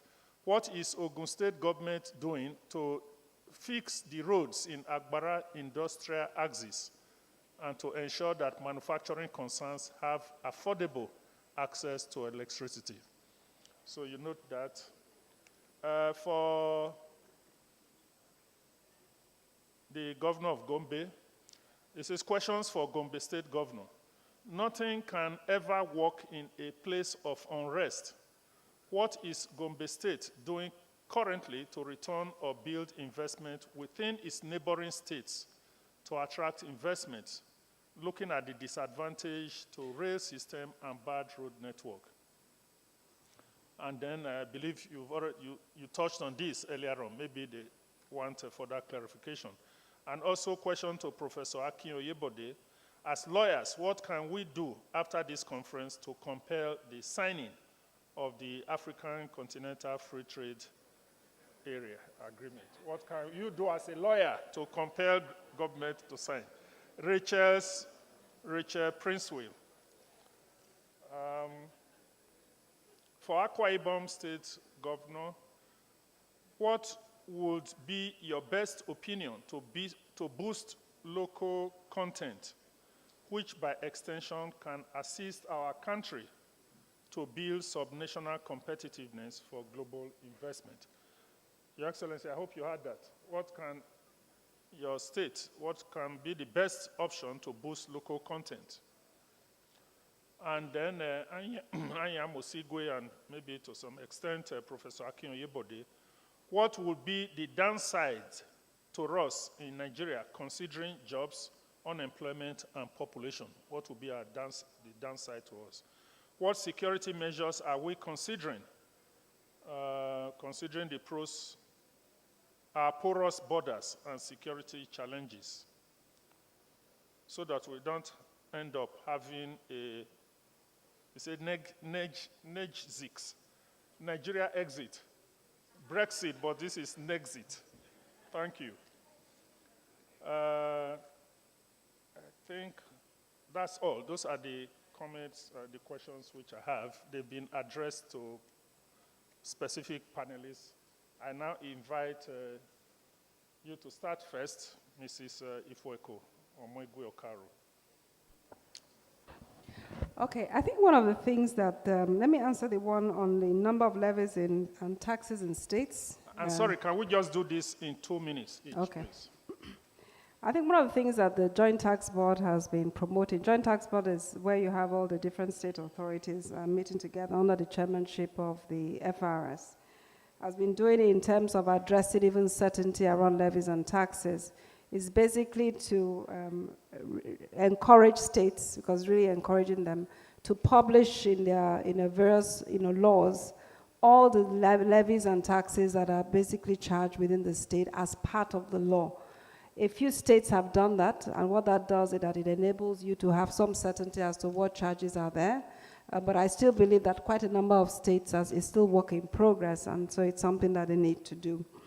At the same time, let me also just talk about this issue of taxes, people living in Lagos and working in Ogun State, because from a tax point of view, those living in Lagos State, personal income tax is actually collected at the point of residence. And so it's Lagos State that collects the taxes and not Ogun State. Now, so in terms of trying to solve this issue of you get your personal income tax in Abuja, you have land in Lagos State, and they are insisting on you paying taxes and so on. One of the reforms that I think is a hanging reform is that we actually have a different, contrarian way of administering taxes in Nigeria. Personal income tax, because of this issue of mobility and so on, and sometimes you're arrested in a state and sometimes you are not, should actually be collected by the federal government and not by the state. The contrary to that is the company income tax, where it is in the state. There have been arguments that the states should collect company income tax and perhaps a certain percentage collected by federal. And so that's actually there's some room for actually changing the tax laws from the point of view of administration that will help the issue of multiplicity of payment of taxes, not what the law says, but the way it is actually collected. But as far as levies are concerned, there's very little based on the Constitution you can do. If the local government feels they need to institute a levy, I think what's important is to ensure that it is published. And I think going back to what I think it was Mazi Osigwe said, in terms of encouraging people to come to your state, one way of encouraging people to come to your state is to use your tax laws. So reduce your levies, reduce your taxes, and that way advertise that. And so it's more from building a competitive environment that states can now say, okay, you know what, I've reduced my taxes. But to compel them, I don't think it's something that we can do. But you can indirectly say that you are not building a competitive state by having so many taxes and levies. Thank you. Thank you very much. Next, Your Excellency, the Deputy Governor of Akwa Ibom State. Somebody was asking about local content and how the various subnational units can collaborate. Thank you very much. I think an investor would be interested in putting his investment in an area where the raw materials are. And that is probably why I talked about the coconut refinery factory. We have a lot of coconuts, and we are planting some more. And so the investor will maximize all that is not going to go away to anywhere to get them. He can get them from that source. Of course, thank God, the government in Akwa Ibom State is very concerned about communication in terms of road infrastructure. And once you are able to produce your product, you get your product, manufacturing, whether it's agricultural or the other way, and you are able to move this product away to where it can be marketed, and you have the raw materials at that place, I think it's an added advantage. And so that is why I think it's comparatively, and we look at those areas that we know we have comparative advantage. We have the raw material, it can be produced there, it can be marketed within us and outside our places. I think that's what it is. Thank you. Thank you very much. Next is Professor Akin Oyebode. Somebody was asking what we as lawyers can do to compel government to sign. There was actually a related question which came to me later from Benjamin Obidiegu, although it was directed at Mrs. Omoigwe Okaru, as to whether you will advise that Nigeria should sign the agreement now or at a later stage. But I will direct these questions to Professor Akin Oyebode. What should we be doing as lawyers? What recommendations should emanate from this conference? Thank you very much, Mr. Chairman. In international law, there is no compulsion to enter into treaties. Treaties are an act of volition, a matter of sovereignty. So Nigeria is entitled to sign or refuse to sign the agreement. So lawyers might cry all manner of Jeremiah, but they cannot force an unwilling government to sign the engagement. My plea is that we appeal to the sense of patriotism, Pan-Africanism, history, and what have you, to convince Nigeria not to be swept aside. Like somebody observed earlier in the day, if Nigeria refuses to go along, the world will go on without us. Heavens won't fall, but we'll have suffered a bloody nose. So we'll tell the government, I believe there's a consensus, emerging consensus, that Nigeria should do the correct thing. Sign the engagement and continue to discuss with the rest of Africa. But to refuse blatantly to sign that agreement, I think is a disservice to the image, to the repute of Nigeria as a country. We just must do what is right and try to convince doubting Thomases in the Manufacturers Association of Nigeria about the threat of dumping. What we need to do is to tighten our border areas, not to build a wall like Donald Trump, but to make sure that immigration, customs officers, and all other agencies don't take money and look the other way. Because as you know, there's hardly nothing that money can do in Nigeria. Once the price is right, then they will just let you go. So if we convince our law enforcement agents not to be compromised, then of course we can safeguard our borders. I heard that ISIS was going to bring some of the retired fighters from Syria and elsewhere to Nigeria. And immediately Nigeria set the motion in progress to tighten the screws in our border areas. I hope they have succeeded because, of course, we don't want to be unpleasantly surprised. So what I'm saying in essence is that well, the lawyers should continue to protest. You can't go and get an order of mandamus on the president of Nigeria to sign a treaty. It doesn't work that way. I mean, so quite sincerely, the lawyer, and I'm sure he didn't study international law. That is why he was posing that type of question. Now, yes, there's nothing bad in ignorance, so long as you don't, yes, because international law governs nations of the world, and Nigeria is a member of the international community. In fact, Nigeria wants to see itself as a faithful and loyal member of the international community.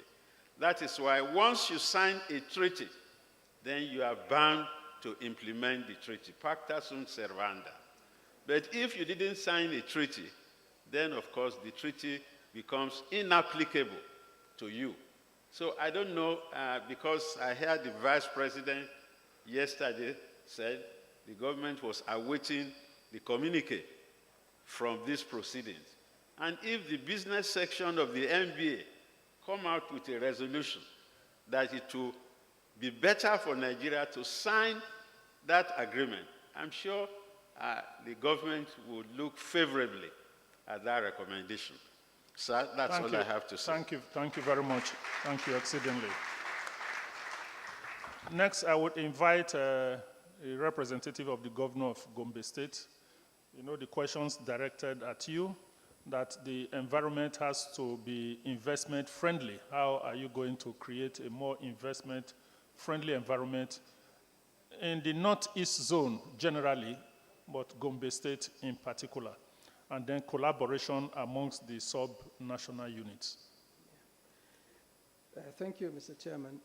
I would say that security threats are real, and when it happens, all you can do is do the best that you can in order to ensure that you contain the circumstance. And of course, you only have to operate within very, very constraining circumstances. In spite of all that has happened in the Northeast, you'll all agree with me that Gombe is the least affected in terms of the reign of terror that the states had to suffer. As a matter of fact, Gombe had been a place where people who leave Yobe, Borno, and Adamawa State had to come and stay, and we've integrated them into our own families. We don't have camps where they stay. We actually rented houses for them, and they live like our own. They attend our schools.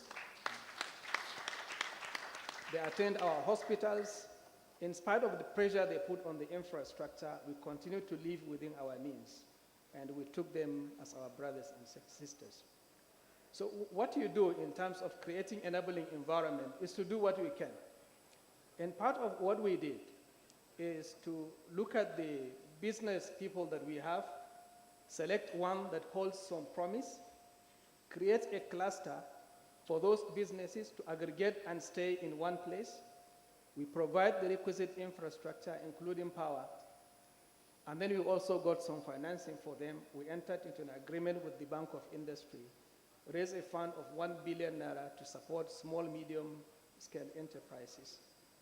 And today, we have in aggregation a cluster of groundnut millers who are producing now more than 70% of the groundnut oil requirements of the northeastern state.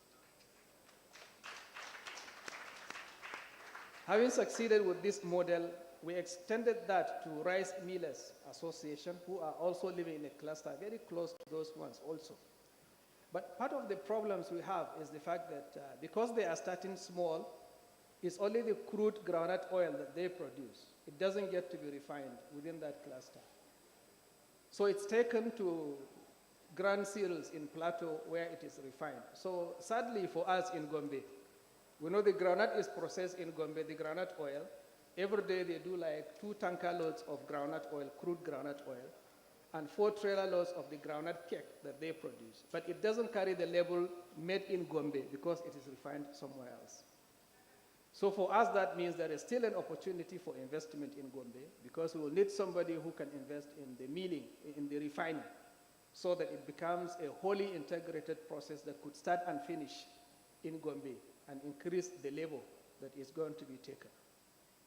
The second thing I want to talk about, of course, is the fact that, like my brother said, you have to invest in education in order to create the requisite capacity, so that when somebody decides to come and invest and locate in your environment, then you would have the skill sets that are needed, and they don't have to be imported from China.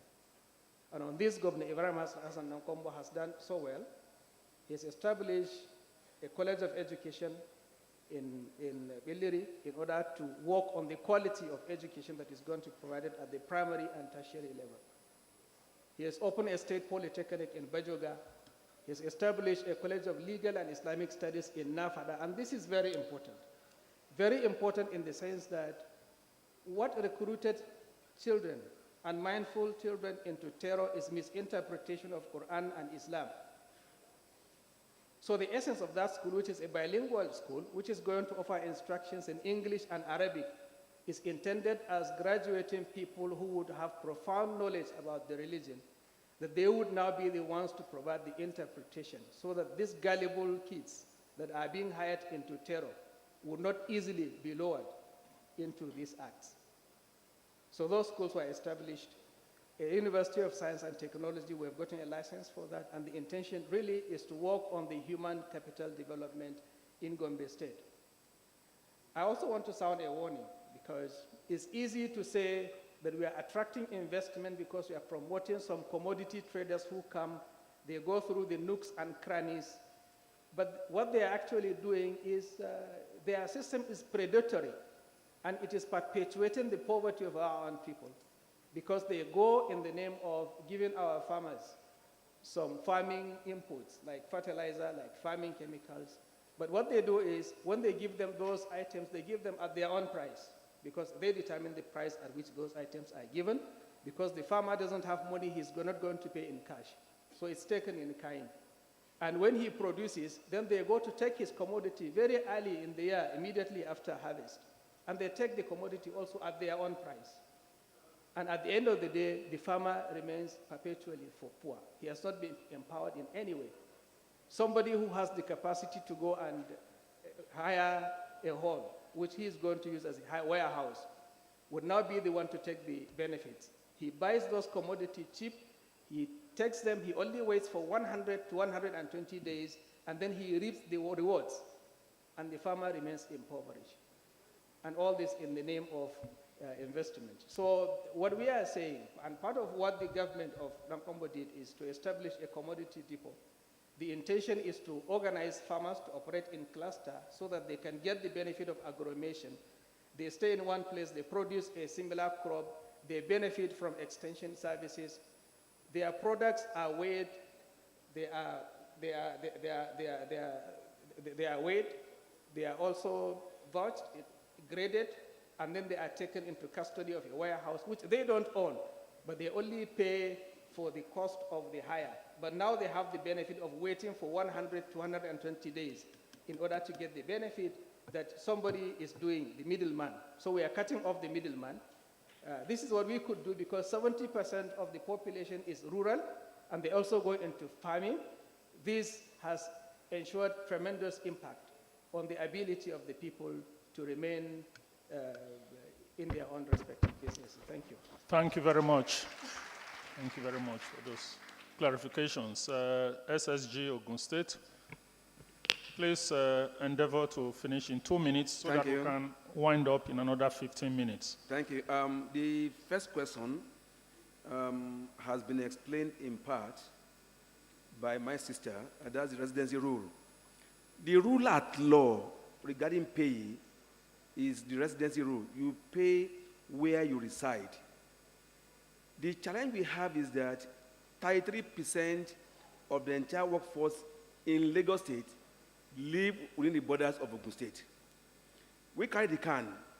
We take responsibility for all of those things: environment, roads, and of the body pay their taxes to Lagos.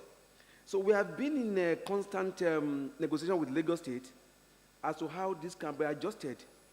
We are responsible for these people, but the monies unfortunately go to Lagos.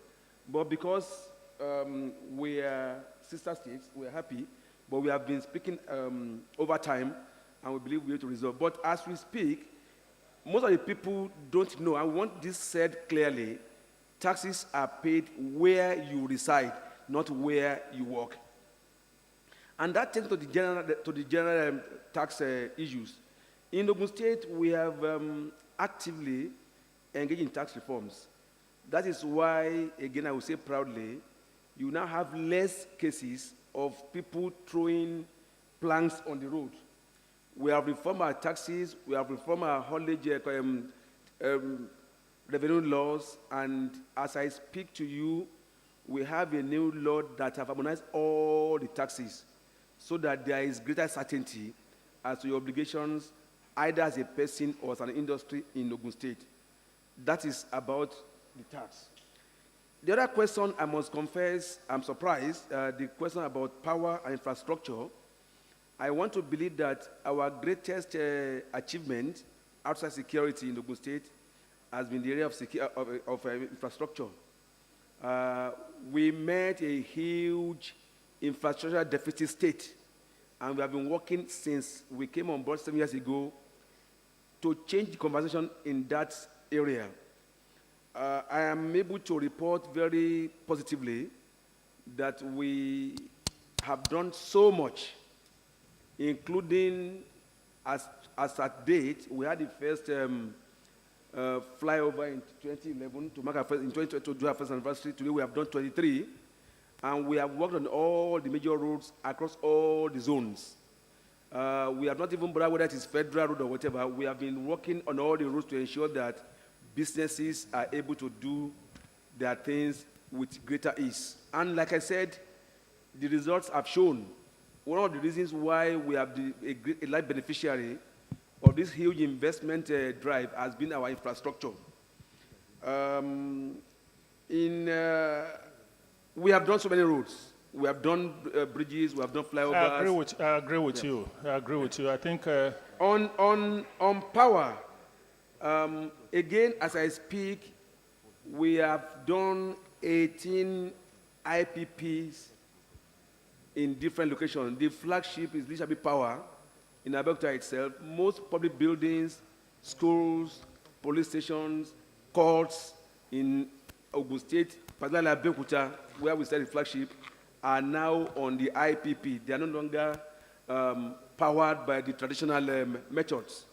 We have these 18 IPPs that are running, and like I said, and Mr. General confirmed, again, infrastructure, our airport is nearing completion.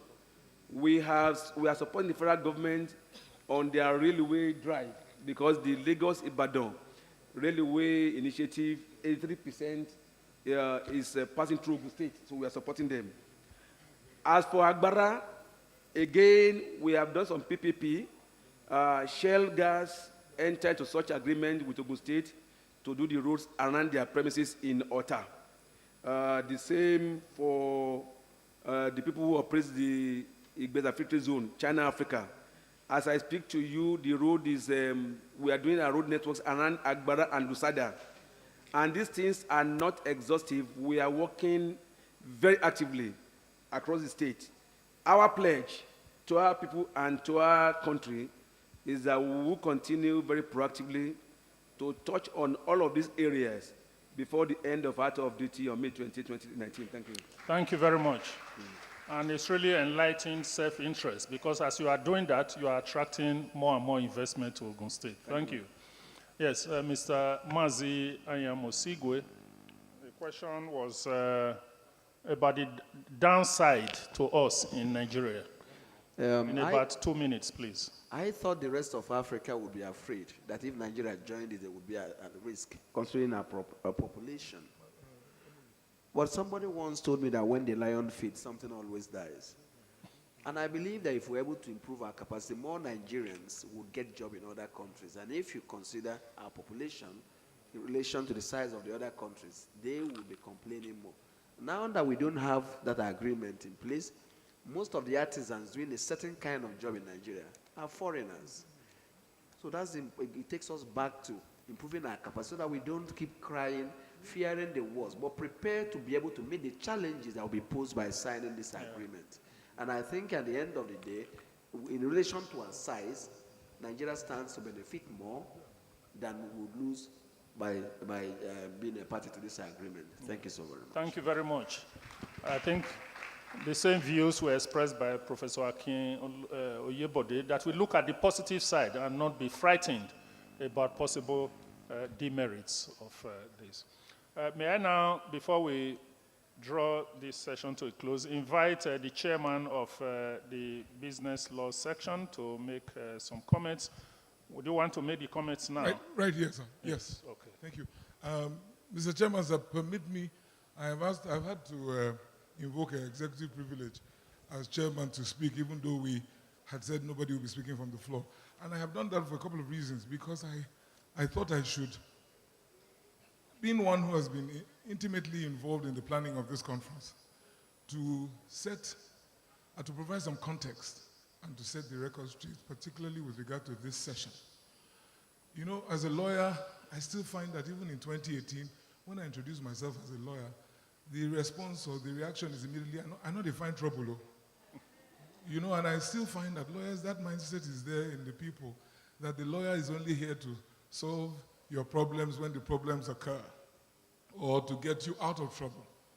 And that is not the case, because particularly for those of us commercial lawyers, our training really is to avoid the problems, help you avoid the problems before they occur. I say this because Nigeria finds itself in trouble of sorts, having to not go to Kigali. You know, it's not a crime not to sign, but not going to Kigali was trouble of sorts, because even when you find that the consultations that have now been conducted after the fact of not going to Kigali was kind of belated. But like we've said here, better late than never, so let us proceed. So, but in conceptualizing this session, the federal government, I think, had made that misstep. But now we're looking at the subnationals. It wasn't so much about asking the subnationals to come out and reel out to us the beauties and the aquatic and the splendor that exists in their subnational terrain and the flora and the fauna and so on and so forth. But and I'm aligning myself with Afa Mosigwe and Mrs. Omoigwe Okaro. What we wanted to do was to say, let us avoid the trouble, or the imminent trouble, because if indeed Nigeria signs, what would happen to your fledgling economies and sectors that you are planning or working so hard to build? What will happen to Ikpazu's made in Aba? What would happen to Ogun that is trying so hard to attract all of the investments and leaving nothing for Edo State? What would happen? In the sense that if you sign that agreement and a Djibouti or another African country that have tied themselves to China begin to flood your markets with everything that they have because they are part of an agreement that you have assented to. That was really what we were thinking when we thought we should talk to the states. That are the governors listening to this conversation going on at the moment? Or is it when the door is shut, then they will now say, oh, we must have consultations because nobody talked to us? Because there is a conversation going on right now about this issue. And we're saying, are the subnationals able to, or are they listening? And do they know, and I wanted to bring to your attention, that in the agreement, there is provision for the establishing of rule-based trade governance in intra-African trade to invoke trade remedies, such as safeguards, anti-dumping and countervailing duties against unfair trade practices, including dumping, transshipment, as we have all talked about. Do the states know that they can make a case for their own sectors or their own industries that they think are in need of protection, so that they can be talking to the Nigeria Office of Trade Negotiation to say, we need protection for this nascent or this infant industry that we are incubating, so that we take them out of the basket of sectors where that will be opened by this treaty.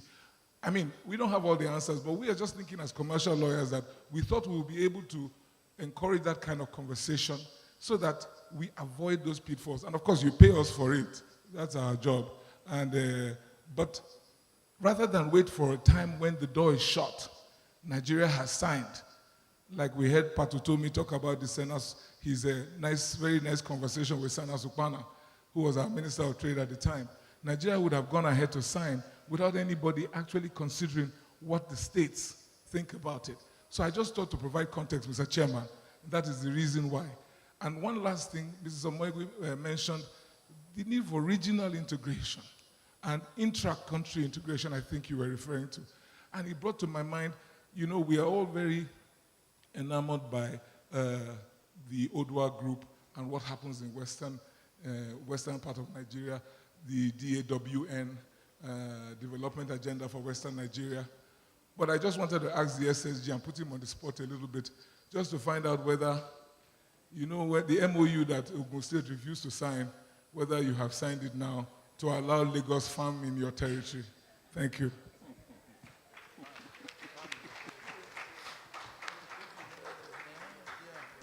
Thank you, Mr. Akpata. I think I must clarify this. We did not prevent or seek to prevent Lagos from joining Odua. There was a bit of a misconception as to the outcome of that meeting. Lagos, as we speak, have joined Odua, and that was the agreement of all the constituent states. The problem at that meeting and what Ogun State deferred was the other issue of request for land. Lagos, of course, realized that it was not profitable, I don't want to say for Lagos here, to go and do rice in Kebbi, and they wanted us to do more of collaboration in the Southwest, under Dawn. And they wanted every state in that block to contribute land for that purpose. Beautiful idea. We are in support. But that particular meeting, we did not sign by that date because we wanted some gray areas to be straightened out. For example, and I think we are lawyers here, you can say this. In 2012, 2013, and that was our case, we gave Lagos 5,000 hectares of land at Igua to do same rice. That was under the last administration. We did all the infrastructure for them because we wanted this thing to happen.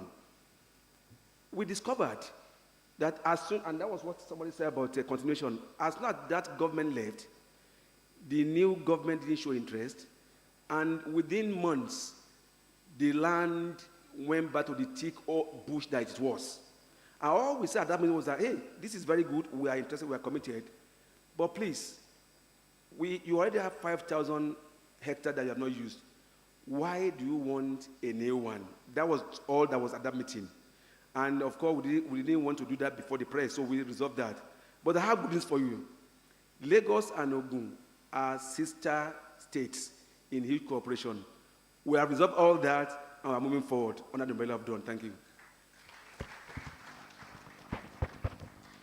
Thank you very much for the intervention, Chairman of the section, and your response.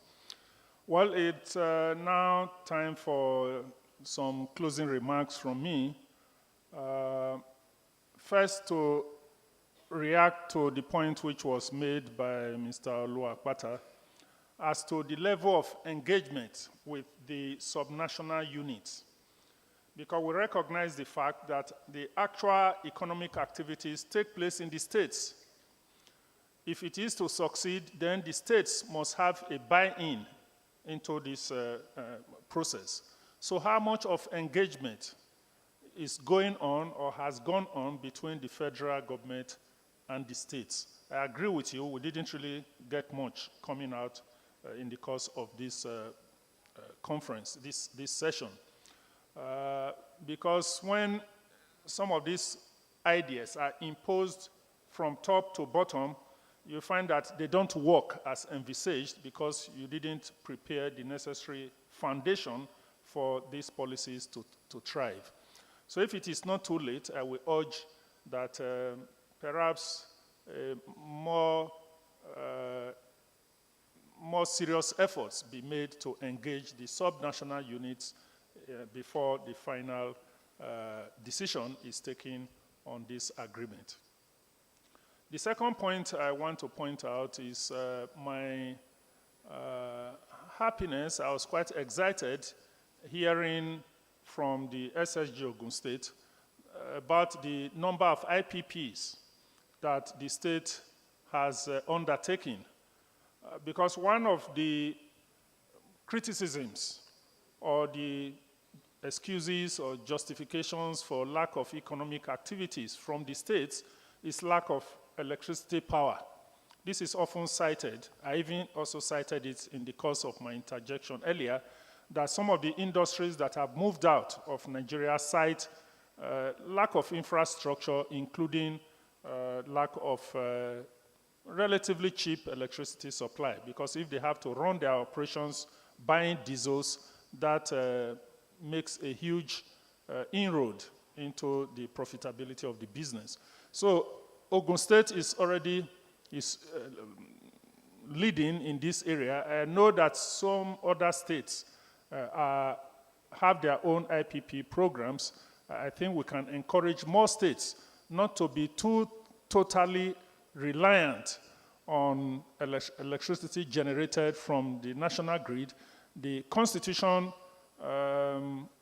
enables states to generate and distribute their power. A lot of people are under the misconception that the Constitution doesn't allow this. But the truth of the matter is that the Constitution, if you check the concurrent list of the Constitution, you will find that states can establish their electricity power stations, generate and distribute electricity.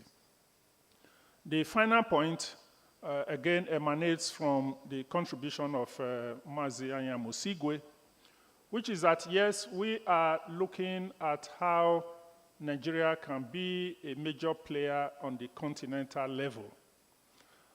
But there are important considerations which we have not really adverted our minds to here. The fact that transnational trade, transnational investments these days have to bear in mind certain laws like the U.S. Foreign Corrupt Practices Act, which, as you know, would punish even for instance, an American citizen or entity that undertakes business with an associate that has not put in place appropriate mechanisms or engage in corrupt practice outside of the U.S. Territory. In other words, it has extraterritorial effect. These are some of the new issues that are emerging. The UK Anti-Bribery Act is also there. The OECD Code also makes provisions in this area. So if Nigeria is to be able to take advantage of the African market, then they must ensure that this issue of corruption or bribery is minimized. Otherwise, you'll find that some other entities, some other countries, and foreign entities would not be comfortable dealing with Nigeria. Related to this is the fact that at the International Standards Organization level, there is an anti-bribery management system. I happen to have been part of the working and introduction of the ISO standard on anti-bribery, which means that there are a number of checklists, things that organizations have to put in place to ensure that foreign entities, foreign organizations feel comfortable dealing with you. So if you are not compliant with these standards, then you find that some other foreign organizations and entities will not enter into contractual agreements with you. These are new ideas. It's good that at a forum such as this, more and more awareness is created about this. We are not just looking at the agreement itself. We are not now looking just as Nigeria's laws themselves, but also some other international laws and standards that have strong bearing on the ability of Nigerian organizations and entities to do business outside Nigeria. I want to thank you for your very active participation at this session. Many of you, in spite of the fact that it's already going to 7, are still very keen, very interested. I thank you for the interest you've shown, and I do hope and pray that at the end of the day, the outcome of this session and this conference will be of great benefit to our country. Thank you very much for the participation. Thank you very much, Mr. Chairman. I would like us to give the chairman and the panel another round of applause, please. I know that time is fast spent, so I'm going to crave the indulgence of the chairman and the panelists for one of our sponsors. They were supposed to have done this earlier in the day before the session started. We're going to give one of our sponsors, Access Bank, just 1 minute to talk to us. So I'll call Mr. Chukwuemeka Eze to please come up. Let's give him a round of applause, please. Distinguished ladies and gentlemen, good evening, everyone. My name is Chukwuemeka Eze, staff of Access Bank. It's indeed my pleasure to introduce myself and the bank. Access Bank is a proud sponsor of this event. And talking about Access Bank is, one of Nigeria's most successful turnaround story.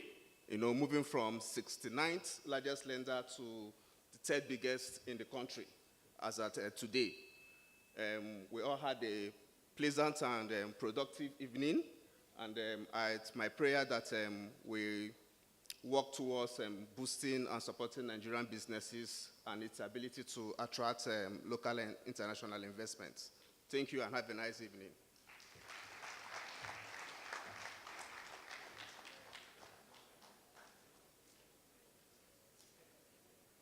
Another round of applause, please, for the chairperson and the panelists, and for yourselves too. Another round of applause for yourselves.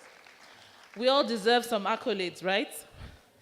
Okay, quickly, we want to announce next events, but before then, we'll call Mr. Chuka Agu, SAN, to help us present gifts to our panelists. Mr. Chuka Agu.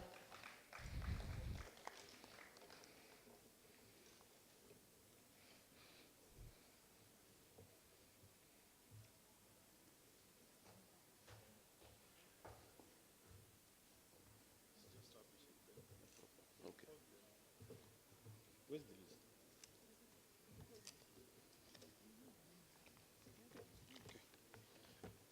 So first, I would like to call Professor Oyebode to please come and receive this small token from the SBL.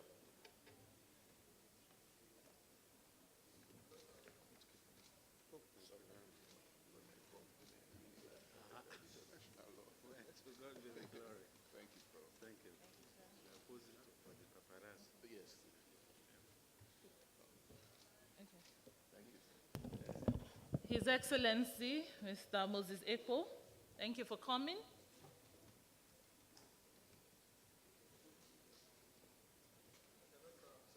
Could you?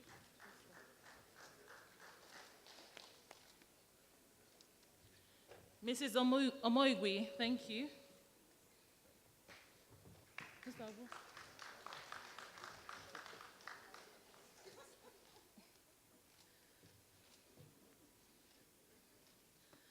Our chairperson, Professor Sumbo.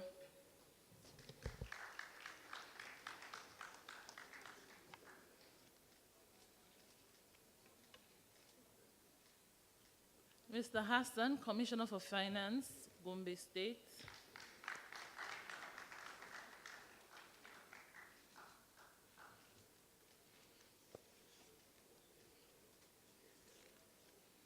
Okay, Barrister Taiwo from Ogun State, thank you for coming.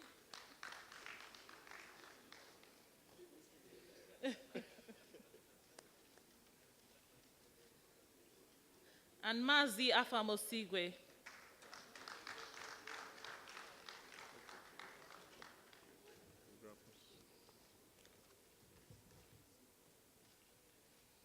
Please, can we have a photograph, chairperson and all members of panel? Thank you, Mr. Abu.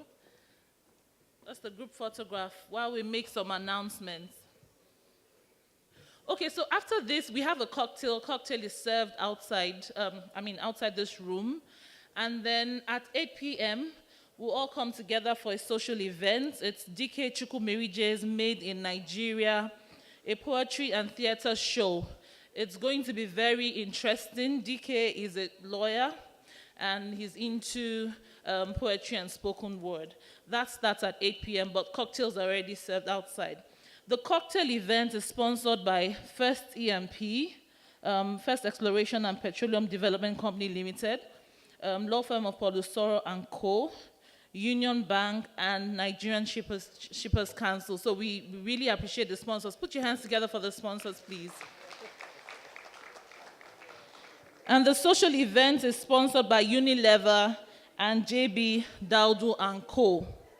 Please put your hands together for the sponsors. Okay, just one more announcement. Tomorrow, we're going to start on time, and we encourage everybody to be seated here at 8:30.